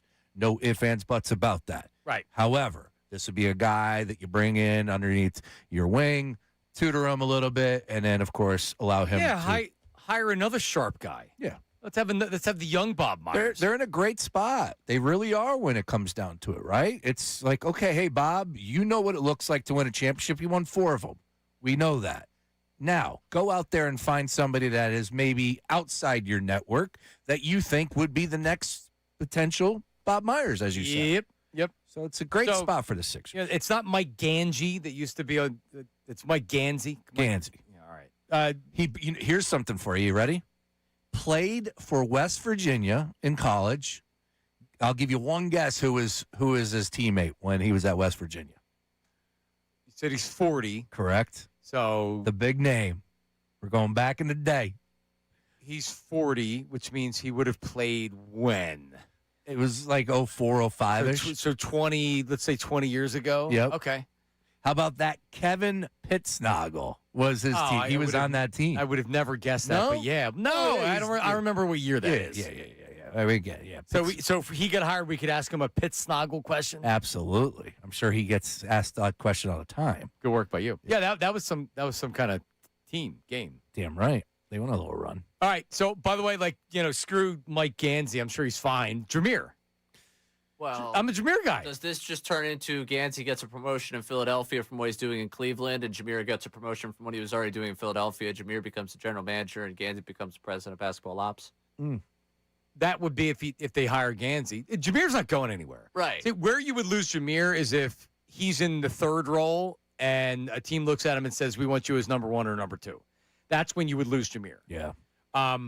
Yeah, like I don't know. I mean, I'm not interviewing Jameer. I don't know what he's doing. All I know is that everything that's being talked about is that the dude's a stud, and he's a future GM in this league, running a franchise in this league. Why shouldn't it be with our team, his team, your town, your 76ers? So, like, ultimately, they're going to make the right hire, and I'm confident. And Jameer's going to be a part of it. But it's pretty cool that he's went from being like such a great college player to having a really, really good pro career, and now they threw him in the front office and they said, "Hey, let's see what you can do." G League. He's been with the big club here for a little bit, so it's awesome. Yeah, I'd love to see Jameer Nelson continue and stay in this organization. And I think what Ray said, like as I say here now, there's a reason why we're seeing these two names elevated, and it wouldn't shock me if it plays out like that. Gansey takes over president of basketball ops, and Jameer's the general manager. Do they need a GM and a president of basketball ops and Bob Myers? I mean, again, like we have 4-time NBA champion. I mean, I guess. Maybe. We do. So does Elton become is he the assistant general manager, or is the vice president of things that aren't that important? I don't know. Like, what does Elton want to do, A, and B, what is he good at? I think he is more involved with the scouting, if I'm not mistaken, and maybe that's something that he... It seems like he's probably going to need to get a new job, and I'm not rooting for that at all. I like Elton. I hope that there's a place in the organization for him. I think he's good. It's just, okay, what do you want to do? Yeah, we'll see. All right. Ray is back from his vacation. I took issue with Ray and his behavior and being a baby because we called him on the air, and he was upset that we woke him up. Pissed me off. So good. So we hashed it out on the air. I feel like I just needed to talk about it. Yeah. I was never mad at you. I was annoyed because you're like, I'm on vacation. I'm like, all right, you're on vacation. Now, I didn't know that you said in a voice memo. On Wednesday. We didn't know that. Boo. Right? Not that, it may not have changed anything because once you said you were on vacation, like I'm on vacation, I was just like, all right, he's on vacation. I'm over it. Goodbye. But we would have played the voice memo. Yeah. Right. So that is important information. So we hashed it out this morning. Apparently a lot of people criticizing me for it, but we have some voice memos on the Davis Honda text line. What do we got? Yeah, hello, guys. This is Curtis from Lebanon leaving this message. I really think what Ray is trying to say is that if you want to call me on off hours and while I'm on vacation, I think I should get paid a little extra for that. That's what he's trying to tell you. luck, So that's why he told you when his work hours start, because he's looking to get a little bit more money out of this. That's what I believe. Thank you. Well, we appreciate the comment. 1, 2, Ray. Good luck getting more money. Yeah, that's not exactly something I have. There's a couple emails you probably should CC before you come at it. Yeah, I would imagine. Yeah, not exactly. Good luck, though. Trees I'm barking up. Yeah. Good thought, though. Yeah. No, Curtis, your heart's in the right place. It really wasn't about the money. Hey, Ray. It was really totally about the fact that when we go through this drink list, you're going to understand why Tuesday morning I didn't want to be bothered at 8 a.m. But that's what I needed. That's what we were looking for. And I didn't know that's what you were That's looking the for. bit. It's like sometimes my wife gets mad at me because she thinks anything that I'm doing is for a bit or for content. I'm like, no, but that's like life becomes. Your life is the show. There's no real separation. It's the way it should be. From it. Come on, Ray. At least with Misread me. the calculation. All right, do we have any other comments on there? What do we got? Violation here on Johnny Mark. It is totally acceptable for Mr. Ray Dunn to enjoy his vacation and be a little irked at work calling before noon. Oh, shut up. The timing is off. At the end of the day, the timing is off because he's on the West Coast. So no matter what, he's screwed because the show is from 10 to 2 on the East Coast. So before the noon, Ray's got to accept that, right? I'm not trying to say Ray's the stunt dummy of the show. He's not. That's more Nate. That's what Nate needs to be. Like you were. Yeah, I'm more of the stunt dummy than anything. But that's what our role. I mean, let me put it to you this way. All right. When I was producing with Mike, we were the #1 show in Philly, and I talked about how my ex-girlfriend punched me in the face and split my lip. It was domestic, and I had to run out of the apartment so she didn't continue to beat me. And then when the police showed up as well, I had to get out of there. So what I talked about it on the air because it's relatable, like stuff happens. So I still kind of kept in touch with her, or like she she knew I was on the radio, and she was in Philly. So it's like, yeah, come in studio. So Mike's cross-examining her live on the radio. Hello. And it was very uncomfortable, but it was really good radio. So the point is that, like, all right, like that was kind of my role. I'm not bringing her on today to rehash that. It's 25 years later. You weren't the play-by-play voice of the Temple women's basketball team. No, I know. So what I'm saying You're is, not calling Philadelphia Union games. No. I mean, Ray's a big star, bro. Ray is, but my point is that, like, you're still, like, that's still things that you have to do. Like, we're calling at 8 o'clock in the morning, and you're drunk. You're going to answer the You ever phone. see The Wire? No. Stripes, bro. You got to earn your stripes. Do we have a Brenda Petrilli voice memo? Allegedly. We'll see if it came through. From Los Angeles. Here it is. Hey, fellas, BP promotions expert here. I just wanted to give a quick call in. Love my boy Ray. It's a shame we couldn't meet up. It is what it is. We're out here. We're still having fun out in L.A. We're all about the content. But I totally get Ray, the big journalism Temple guy. Like, that's what he wanted his own vacation. I totally get that. 100%. Me out here, guy from Abington, Willow Grove area, I'm going to bust my butt. I'm going to keep putting out content and having some fun. When guys like me and my boy Lamar get asked for a picture, or we got to make a phone call, we get it done. So we're going to have some fun while we're out at the Phillies the next 2 nights. Hopefully I can keep saving the season just like Ray got it going with me in San Diego. So let's have some fun. Let's get some Phillies chants going. Let's go kick some Dodgers booty. How about that, man? He is on fire. Petrilli's on fire. Now, I didn't know he's from your area. Yeah, I think he said Abington, Willow Grove. Yeah, I believe he's from Glenside. Okay. Yeah, oh yeah. No, but that's why we're like, where I live now is where Ray grew up. Yeah. So, I grew up, like, I'm not telling you that I grew up in North Philly, but, it's where I live now and where I grew up is quite different. Can I we're from the streets of Willow Grove. Understood. Ray's from Oaks. Can I get an aside here for a second? Because I just looked at the screenshot that Petrilli sent me. Okay. So the contact just says Ray with no, like, initials, like the RD. It goes green to an SMS.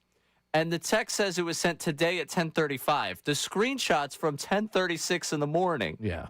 So Ray, and by the way, BP claimed that Ray big timed him. He's good, and didn't man. get back to him. When he sent me that San Diego. screenshot was 10:36 in the morning. He sent a fake text to try and create evidence. That's awesome. He never reached out once. I love it. Wasn't even that the text didn't even go through. He never even reached out to begin with. I am all Petrilli'd up. I am telling you right now. We need more. We need him on the show. Yeah, we got to get him more involved. I agree with that wholeheartedly. I know you do. Middays with Petrilli. No. Middays with BP. He is not scared. He is out there. He is always thinking. I'm a huge fan of Petrilli. Yeah, and you get our producer. Hey, Ray. It was early. Glad you guys coordinated a Zoom with him. Appreciate you guys coordinating something with me. But that was after you said I'm on vacation. My day starts at 9 o'clock local time. So that's when I was like, all right, I'm done. Nope, that's it. Fine. No, and like you reached out, so you did what you should have done. You reached out the next day. Yeah. We didn't know that because you weren't responding to the text group or anything like that. You're being kind of stuffy about that as well. I don't respond to the text group a ton anyways. Yeah, that's true. That's true. You're being a little stuffy though. Man, a little bit stuffy. Come on, Ray. All right, so you have the drink list. I do. Yeah. Let's go over it again. So arrived Saturday night 7:30. Correct. And we've decided that we're including pre-flight drink into part this. of the vacation. Yes. Until you when you arrived at the airport to where you left the airport today. This is the drink total. Mm-hmm. All right. So we have Saturday night. You were in San Diego at 7:30. Sunday, Monday, Tuesday, Wednesday, Thursday, but you were out of your hotel room yesterday? We were out. We checked out at 11. I went to the friend's still out there. That my friend and his girlfriend are going to the LA game tonight, so they stayed in San Diego a little bit longer. So it's a lot different than the other days. So it's not a full day. And then you were back this morning. So anything you had at the airport until you landed this morning. Right. Sean, you guessed yesterday over 45. Absolutely. See, I was under 45. I'm going to go with 41. What are people saying on the YouTube chat, Ray? There was a 41 in there. There was a 47, 43, 42, 76, 105, 105, 39. All right. Well, I feel like I need a drum roll, please. So all day Sunday, all day Monday, all day Tuesday, all day Wednesday. So that's 4 full days plus Saturday night, which is legit. And then at least some. So if he averaged on the full days, if he averaged 8, that gets him to 32. And then maybe the other days gets him close to the number. Ray, how many drinks did you have on your vacation to San Diego? 46. How about that? What an over-underline. An incredible over-underline. Nice work. Nice work. Nice work. And I think we should revisit Monday, which explains Tuesday, the mood I was in when I got that phone call. All right. Because Monday I was rolling through the different stops along the way, and it makes a lot of sense as to why I was in no mood to take that phone call. We had a couple of beers before the game. We had a couple of beers at the game. Following the game, we went out to a brewery around the ballpark. We had a couple of beers there. There was a complimentary shot from the waitress there that was lovely. Got the group going. Then it went straight to rum and cokes for the rest of the evening. And there were multiple bars the rest of the way, which explains why you Tuesday, felt like crap. 7:05 in the morning, and then 8 o'clock later on in the morning, getting phone calls from a work phone number when I was like 61063. I was not exactly Play your bitchy voice memo that you sent us after we called you and we woke you up. Because I listen, I'm not telling you I didn't believe you weren't hungover. I remember those days. I know what it feels like. It feels terribly. Yeah. All right. Worse now. All right, here it is. I swear. Morning, John, Sean, Nate, Dutsy. I don't remember signing up for the wake-up call from the hotel room this morning, but so great to hear from you guys. That's all it's lovely. That's there great. you go. Yeah. Nice work. All right. Hey, did you put it on the board? I just introduced Ray. So we finally have a drop involving my name. Because everything's Ray. How about that? Hey, Ray. Oh, I got a new one. Yeah, what do you got? You ready for this one? Yeah. Man, Sean's here at all hours of the day. There's a lot of Sean talk. Yeah, a lot of Sean talk from Coach. Yeah, man. Yeah, that was kind of weird. Kind of weird how over the top he was on him. Oh, come on. It's day one. I mean, I guess it's a good thing for sure. I think he even said Sean's awesome. I clipped that. I got to get it on the board. Sean's here before Man, me. Sean's stays here after at me. all hours of the day. He more or less said he's outworking me. Correct. It was odd that he did that. Right. That was the thing. That was the one thing I saw. I was like, that's a hell of a thing to just He's admit. very comfortable, Ray. He's very comfortable. He sure is. All right. Well, here's my new drop that we have. Is he working for the Eagles? This John Mark. That's right. I do not work for the Eagles. There you go. That's Hardy up in. That was good. Sports Hub. Is he working for the Eagles? This John Mark. That's what he asked Albert Breer, because he said, here's what John Mark said, clearly football expert that knows his stuff. And Albert Breer more or less agreed with everything I said. That's awesome. So there could be an insider career for me. Since Rossini has left the building, maybe they need somebody to slide in and be the insider. I mean, she just made stuff up anyway. I was going to say, is it that difficult? No. Right? You're in tune with what's happening in the world of sports. It's not difficult to be an insider. And honestly, not having Rossini being able to tweet about the A.J. Brown trade is a real miss. It just is. Well, what's funny is that you would actually exercise your context that you do have, and you would probably get better information at times than Rossini had, although she was sleeping with a NFL head coach, and he was giving her some grade A content. Let's go to the text line. Dutsy says Ray doesn't respond to any of his texts, even when he's here. Yeah, I don't. That's and we're doing the show on the radio. Ray always responds to my text. Well, no, I'm just saying from the group chat. Like, okay, the group chat does. It is really a lot of Nate, and then not a lot of other stuff. But negative Nate. Yeah. Right, and I just assume Ray's at the bar drinking because he is, right? He's just busy. I'm not a big texter in general. Oh, that's all I do. Yeah. I'm a big texter. Probably send 1,000 a week. I mean, it's what a lot of people are saying around the office. Ray kind of feels like he's better than everybody. Oh, wow. I didn't say that. I didn't say that That's either. what I've heard that. I don't know if you didn't say that. Starting to get the feeling that there was a narrative pushed over the last couple of days around here. No. Just a lot of behind the scenes, some people being like, man, Ray. 610-632-0975. 610-632-0975. Lot to get to as the guys are coming up. Phillies and Dodgers this weekend. What will we expect? They're going to continue to go on a run. Stay hot. Padres in town next week. Weekend series against the Dodgers. A lot of Phillies fans going to be out there. That's coming up next. Middays with Marks, 97.5 The Fanatic. All right, talk about your hair for a second. Morgenstern hair restoration. It really is. I was talking to Dr. Ken Morgenstern, when we were filming the TV commercial and talking about, like, when you talk to people, when they reach out to you on your DMs or your emails, or you talk to them about your, what you did, getting the hair restoration procedure from Morgenstern Hair, like, what are the questions you ask? What's stopping people from doing it? And I honestly said, I think there's a lot of people out there that look at it and like, well, I would definitely get a hair transplant. I just don't want people to know because I feel like they would look at me like it was cheesy, or like people think about it this way. Like, people get Botox today. Maybe 10 years ago, people are like, they wouldn't want to tell people they got Botox. But now everybody gets Botox, right? Like, I mean, I don't, but it's accepted.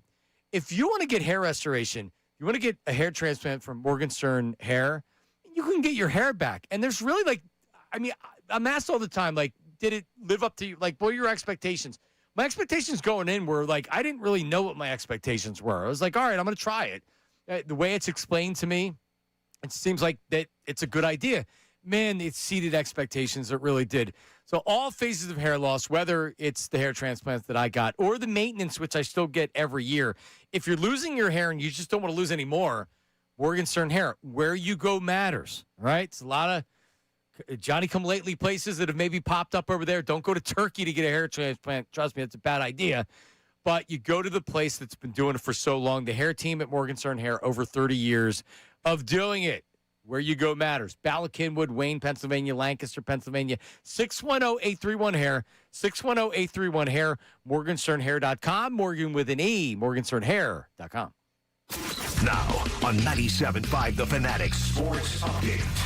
Closing in on June 1st. I'm Ray Dunn for this Fanatic Sports Update. Monday is June 1st, which, of course, today everyone's got circled on their calendar for potentially getting answers on an A.J. Brown trade. We will keep you updated as that benchmark is passed on Monday at 4 o'clock. Most recent update from that, Ian Rappaport saying that the Eagles and Patriots are not particularly close right now on making a deal come Monday. Phillies open up a 3-game set in Los Angeles this evening. Zach Wheeler gets to start for the Phillies. The big news in the baseball world, Major League Baseball and the Players Association both putting out proposals as they begin their negotiations ahead of the new CBA. Major League Baseball posing a salary cap of $245 million. Jason Stark on with Unfiltered yesterday talking about the ramifications of work stoppage. You should never let people learn that they can live without. That thing they think they can never live without. That's something that everybody in baseball should keep in mind if they're thinking they can shut down the sport. Looking elsewhere in the world of sports, the Spurs beat the Thunder last night. Game 7 tomorrow night in the Western Conference Finals. The winner gets the Knicks. This update is brought to you by Positive Coaching Alliance. Questions about youth or high school sports? Positive Coaching Alliance can help. PCA, a national nonprofit, develops better athletes, better people through sports. Info at positivecoach.org. I'm Ray Dunn on your home for the Sixers, Flyers, and the Union. 97.5 The Fanatic and the Fanatic app.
Uh-huh. All right, so what time the concert tomorrow, Sean?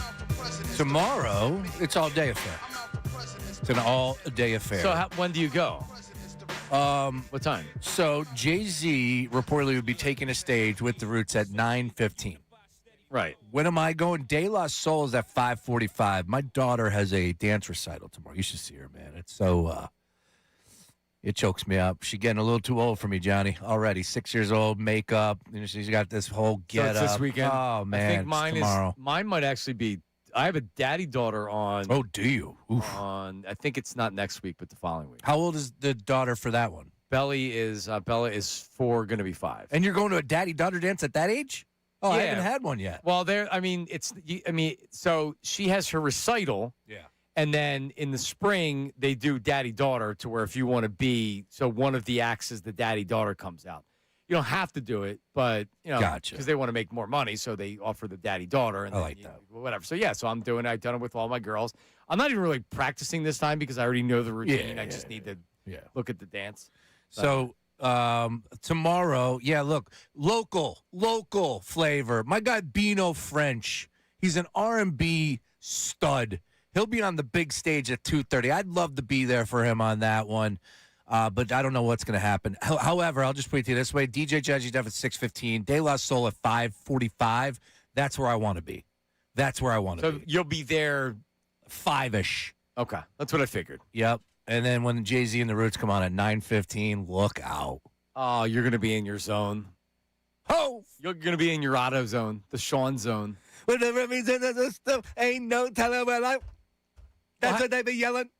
Well, I hope you enjoy yourself. I can't wait. You're going to have a good time. Oh, yeah. And the wife has brunch on Sunday. She's already warned me a few times. Ray, you better be ready. Are you going with Sean, Ray? I'm not. Come on, Ray.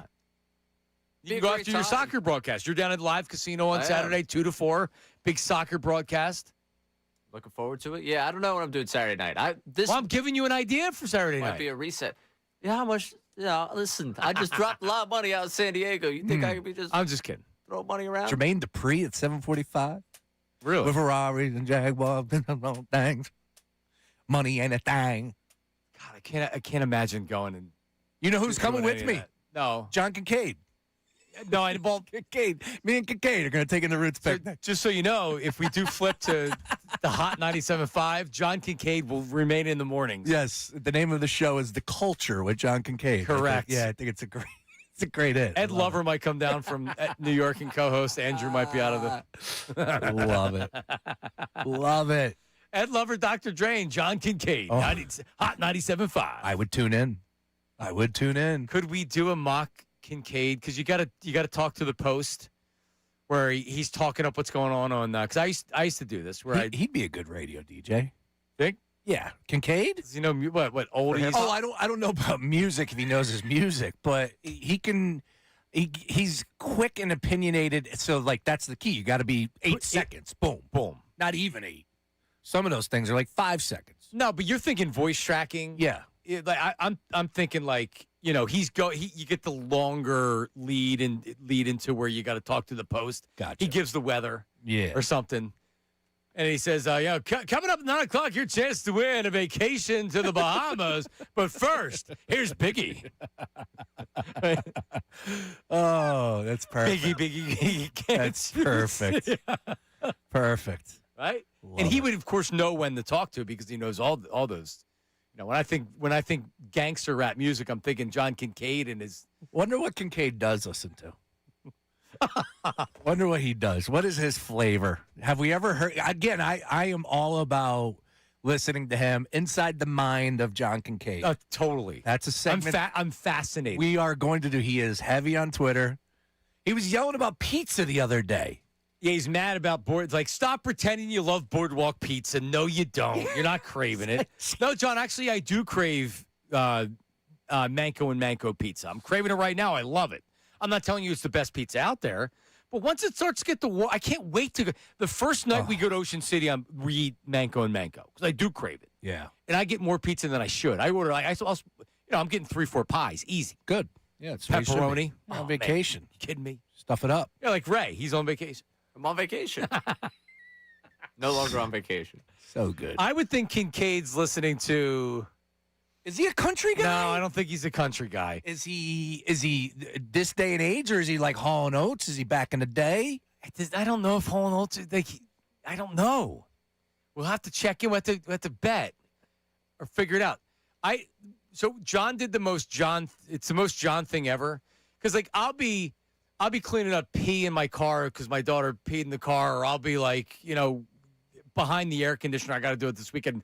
Yanking out a tree came up overnight behind my air conditioner, and it's been making all this noise. Right? Like I don't sleep because I'm doing tasks all the time. Meanwhile, Kincaid's like, yep, hit 18 holes, feeling good. Damn right. No, he's going to be on The Price is Right in less than a month. He is, and he's confirmed that he won big. And he won't say exactly what it is. Is that not the most John Kincade thing ever? He's made a lot of money for being on the radio. He makes a lot of money being on the radio. He goes to The Price is Right and he wins big? Is this both showcases that he won? Wait, time out. We know he won? Yeah. He said it on the air. I'm not. Oh, you're allowed to say that? Well, he signed a non-disclosure agreement, but I guess it's more at this point. He's saying he won, but he's not giving details on anything. Okay. But he said he won big. He said it on the air last night. Yeah, so Kincade, big? He's already won big in life. Look at him. Now he's going to win The Price is Right on top of it. That's great. want winners. Good for him. Yeah, good for John. I agree with John. But anyway. How was John and John last night? Oh, man. We killed it. It was good. It was really good. It never felt like any segment was dragging. That's for sure. Then Bill joined us, and Bill and John went at it. Because Bill is the Flyer fan that wants every free agent that comes out there like, oh, spend all the money on this guy. And he was calling him an Ed Snyder robot or zombie or something like that. Because Ed Snyder typically would go out like, oh, we need a player. Here we go. Let's get this guy. So they battled it out for a good Austin 5-10 Matthews. minutes. That's Austin his Matthews. Name. That's his name. Go and get him. Good luck, but go and get him. So you're the same as Bill. I would love. I almost bought an Austin Matthews jersey. Like I almost bought a Toronto Maple Leafs jersey. I didn't know who he was, but then I was told he had 60 goals in a season, and I'm like, hang on, that sounds good to me. 60 goals. That something tells me that's good. Now, was that many years ago? No, I think it was 2 years ago. He scored 60 goals 2 years ago. Why wouldn't you want him, Kincade? I guess that's funny. Because he didn't have a good season this past season. He was dinged up a little bit. And also, I think you can make the case that he's the best American hockey player ever. Ever? Yeah. And I've never heard of him until a couple weeks ago. Seems like a pretty big statement. That might be a big statement, but you look at the names. Sorry, you got Quinn Hughes. Patrick Kane's tough. I would put Patrick Kane in front of him. But yeah, Austin Matthews is up there. He's a stud, dude. And like I said, I almost bought his jersey. All right, the Maple Leafs. If he's a Flyer, are you kidding me? So 2022, 60 goals. 60, 40, 69 goals? Nice. 33, and then last year he had 27. So 2 years ago he had 69. But he also only played 60 games last year, so I guess he was injured. Yeah, he was big. He was dinged up. He was banged up, and that's what John was saying was like the last couple seasons he's been banged up after he had 81 games. So, I mean, I don't know. Are you trading everything for him? Brian Boucher last night on the show said, you have all these draft picks or whatever. Like, isn't it the time? Like, you don't need the draft picks right now. Is he the right guy, though? Because that's where I can't answer the question. I think he is, and it seems like it would be really beneficial for him to get a fresh start, right? Like Toronto, there's a lot of pressure with that organization. It's a toxic place with the Maple Leafs. Correct. From a fan standpoint. Come on down here to the States, Austin. We'll take care of you. I love that. We are the fan base that's going to be the one that releases you from the toxic energy. Correct. Well, it's not the Eagles. And it's not yet. Oh, yeah, the Flyers. We just need a little bit of a reminder. Right. A little refresher. Just be good for a year or two, and then we'll be toxic. Come on down here and enjoy this toxicity. The toxicity of my city. Of my city. It's a good song. I stumbled on that one. All right, coming up. Patrick Kane is the most points from any American. And I said Kane would be number one on my list. You but did. Matthews is there. You did. No doubt. All right, coming up, YouTube chat recap, a legendary anniversary, and we'll make predictions on the Phillies. We didn't get to it that segment. Middays with Marks, 97.5. Eagles quarterback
Like Sean's here at all hours of the day.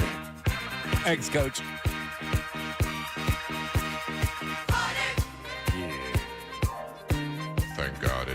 Thank God it's Friday, man. You're doing roots. I can't even. Yeah. My daughter misses her T-ball. No, it's not. They're getting their medal. It's not a game because she has her regular dance class, and then I have to go right from there because my daughter has a soccer game, and then my wife then leaves because then my daughter has a softball game. So it's a usual Saturday for me. Oh yeah, the usual Saturdays. Yep. Nothing better. Lots of fun. At least you get some good sunshine out there. Yeah, no, I'm more. Believe me, I dig this. It's hectic and there's a lot, but I dig it because I like being out with the kids. The kids love it. You see the community, you see people out there. It's great. Nice. It's awesome. Looks good on you. Yep. Ray tomorrow from 2 to 4. Yes, that live casino. Live casino down by the stadiums. Ooh. Ray Dunn will be broadcasting Talking Soccer. Talking soccer. How about that? How about that? Come a long way. That's what Ray's doing. USA. Brendan Aronson got married yesterday. Did you see that? Who? Did not see that. Brendan Aronson is a stud that came up through the ranks with the Philadelphia Union, was sold across the way, played over there in the EPL. He's still in the English Premier League and killing it. Yeah? He's a stud from Medford, New Jersey, John, probably 22, 23 years old, and he's going to be ripping Already it up. getting married? Yeah, he just got married. Married right before the World Cup. Yeah, right. Interesting timing. Very interesting timing. Huh. I guess you knew you were going to have this time. So this is when you get married, Like so you don't have to worry about it. Yep. I mean, geez, dude, World Cup, it's like 2 weeks away. All right. Well, get that's married. Change how we're picking this group. Yeah, no, definitely not. All right. So Phil's in Los Angeles. Petrilli, how much money is this dude spending on his trip? He was at all the Phillies Padres games. Now he went up to Los Angeles. He was at the game Ohtani hit the home run. He was there Thursday night or Wednesday night. Wednesday night. He missed the Wednesday Padres game because he went to L.A. Because I said to him, let's get a drink Wednesday's game after he decided to make a scene on the air. And it was like, no, man, I already skipped town. Oh, well, but you can't try to make plans after you've been outed as big time. Speaking of outing, do we want to talk about the text he just sent? That the text he sent to me was fake. We want to talk about that. I can't believe Petrilli. Let's talk about that. He's good, committed to the bid. He is so good. I love him. So obviously a fake text. I want to know how you can do a fake text. That's great. Well, look it up. It's got to be Chat GPT. So Phil's at Dodgers, and you have Wheeler tonight. You get a 10-10 tomorrow night. Andrew Painter against Sasaki. And then what do you got? Is it a 4:05, 4:10 Luzardo against Yamamoto, which will be a really good matchup. I am comfortable with losing 2 of 3. You just swept the Padres. There's no way that they're going in there as hot with the starting pitching. Painter, Dodgers have a lineup. I don't know, man. Like, whatever. They win 2 or 3, awesome. They lose 2 or 3, I don't care. You gave us the Phillies starting pitcher. What do you got for the Dodgers? Well, I anything said there? Yamamoto I gave you. Oh, sorry. My bad. I didn't. And then who did I say? It's Sasaki for Saturday. You did say that, yes. I don't know. Whoop, right in one ear out the and other. Justin Lesky. All You right. need tonight's It game. was actually very good. Yeah, tonight's kind of the swing game. You're right. Yeah. Yep. All right. Overall, happy with the team. Yeah, that was a good series against the Padres. That was awesome. Oh, and by the way, so I'm texting back and forth with my guys in San Diego, and I'm like, so what's the thoughts on Castellanos? And it's like, Castellanos, these MFers can't hit. This offense sucks. At least Castellanos has had big home runs to tie games. They are pissed at the offense. Yep. And just to remind, I didn't remind them this, but they were, I think, 11 games over 500 when the series started. So it's not like they were teetering at 500. One of the better teams in the National League. But their offense is struggling, like the Phillies' offense is struggling. So this just isn't evil Philadelphia Phillies fans that are mad at the Phillies. No, the Padres in a very non-toxic sports city are pissed at the Padres in their lineup. Can I say one thing with the Castellanos? Because maybe the highlight of the trip would be the beautiful women, the beautiful scenery, and just the all-around great time. Right. That 3-2 slider he went fishing for in the left-hander's batter's box might have been the highlight of the trip. Did you see the? Well, we've seen it many times before. Oh, it was game 2, big spot, just Did you see the tweet that came out from like the first game he played against the Phillies, the ground ball that he hit, and it was the fastest he ran all season? Yeah, fastest. Yeah. Exit Having velocity a of piano him. on his back, he had a violin. Yep. Oh, he wanted to get that in there. All right, let's get to the YouTube chat recap. It's time for the YouTube chat recap. How about filling us in? Let me tell you something else, man. Watch us live on YouTube every single weekday. I can't lie. Let me tell you something. It's the Middays with Marks YouTube chat recap. Yep. There he is. Welcome back, Ginger Jesus. Dawood from the chat. Hey, Ray. Yeah, I kind of knew what I was going to be up against when I went after Ray, because everybody loves Ray, and God forbid you go against Ray. See, you're missing it. It's the YouTube chat. No, I don't have unanimous support. I have YouTube chat support. No, but Sean, wasn't the text line for the most part, leave Ray alone? Yeah, a couple of buddies of mine texted me too. Kerry Mullen last night came up to me and said, leave Ray alone. John's killing him.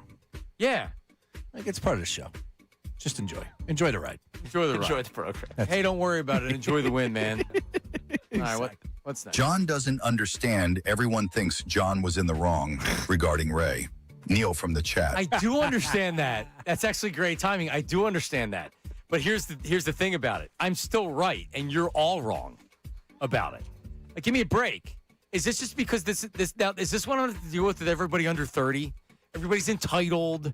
And right, for the record, you're not like that. You work your ass off. I'm not saying you are. Everybody else is. All these punks are. They just want everything given to them. Oh, an internship. How much am I getting paid? You're not. It's an internship. I'm not doing that. That's not right. So guess what they don't have anymore? Interns. Because we don't want to pay interns. That's the whole reason we have you, is not to pay you.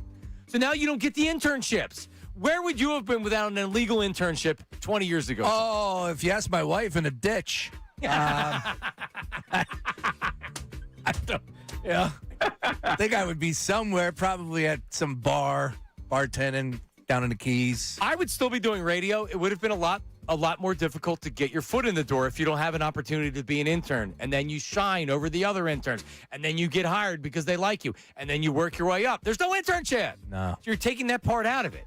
Need it. All right, what's next? Ray, when John goes on vacation, just keep calling him. If Bayless from the chat. So, by the way, if we called him, we called him twice. And as I told Sean last week on the air, you guys can call me every day and I'll answer. Every day. You want to call me? You want updates from the beach every day? I'm not telling you it's going to be entertaining. Well, actually, at 10 o'clock, I'll probably be drunk on the beach. Because that's when I drink, is in the morning. Sounds about right. Yeah. Let's go. Yeah, feel free to call me. All right, what's next? Stand your ground, Ray. You're not a show pony. Colby from the chat. Is he a show pony? No, not Ray. No, he's a tier above that. Yeah. Negative Nate needs to be the one we roll down the negative Nate. Put him in a trash can and roll him down the stairs of the art museum, the steps of the art museum. All right, what's next? I think Howie has helped reset the bar. A bad stretch for this team is like 8 to 9 wins. MBD from the chat. Huh?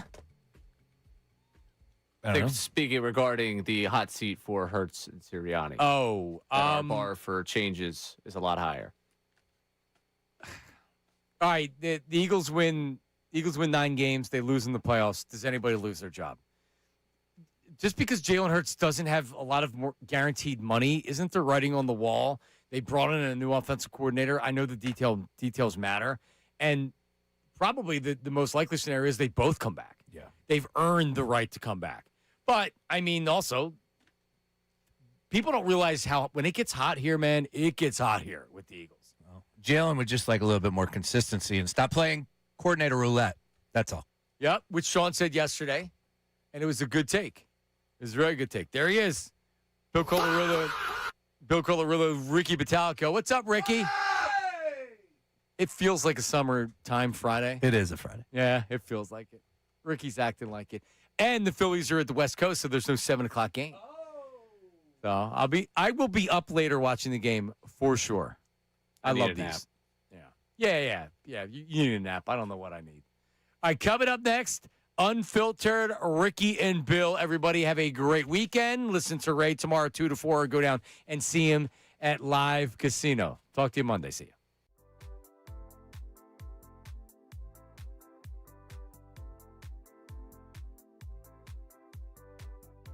Association both beginning their negotiations around a new CBA.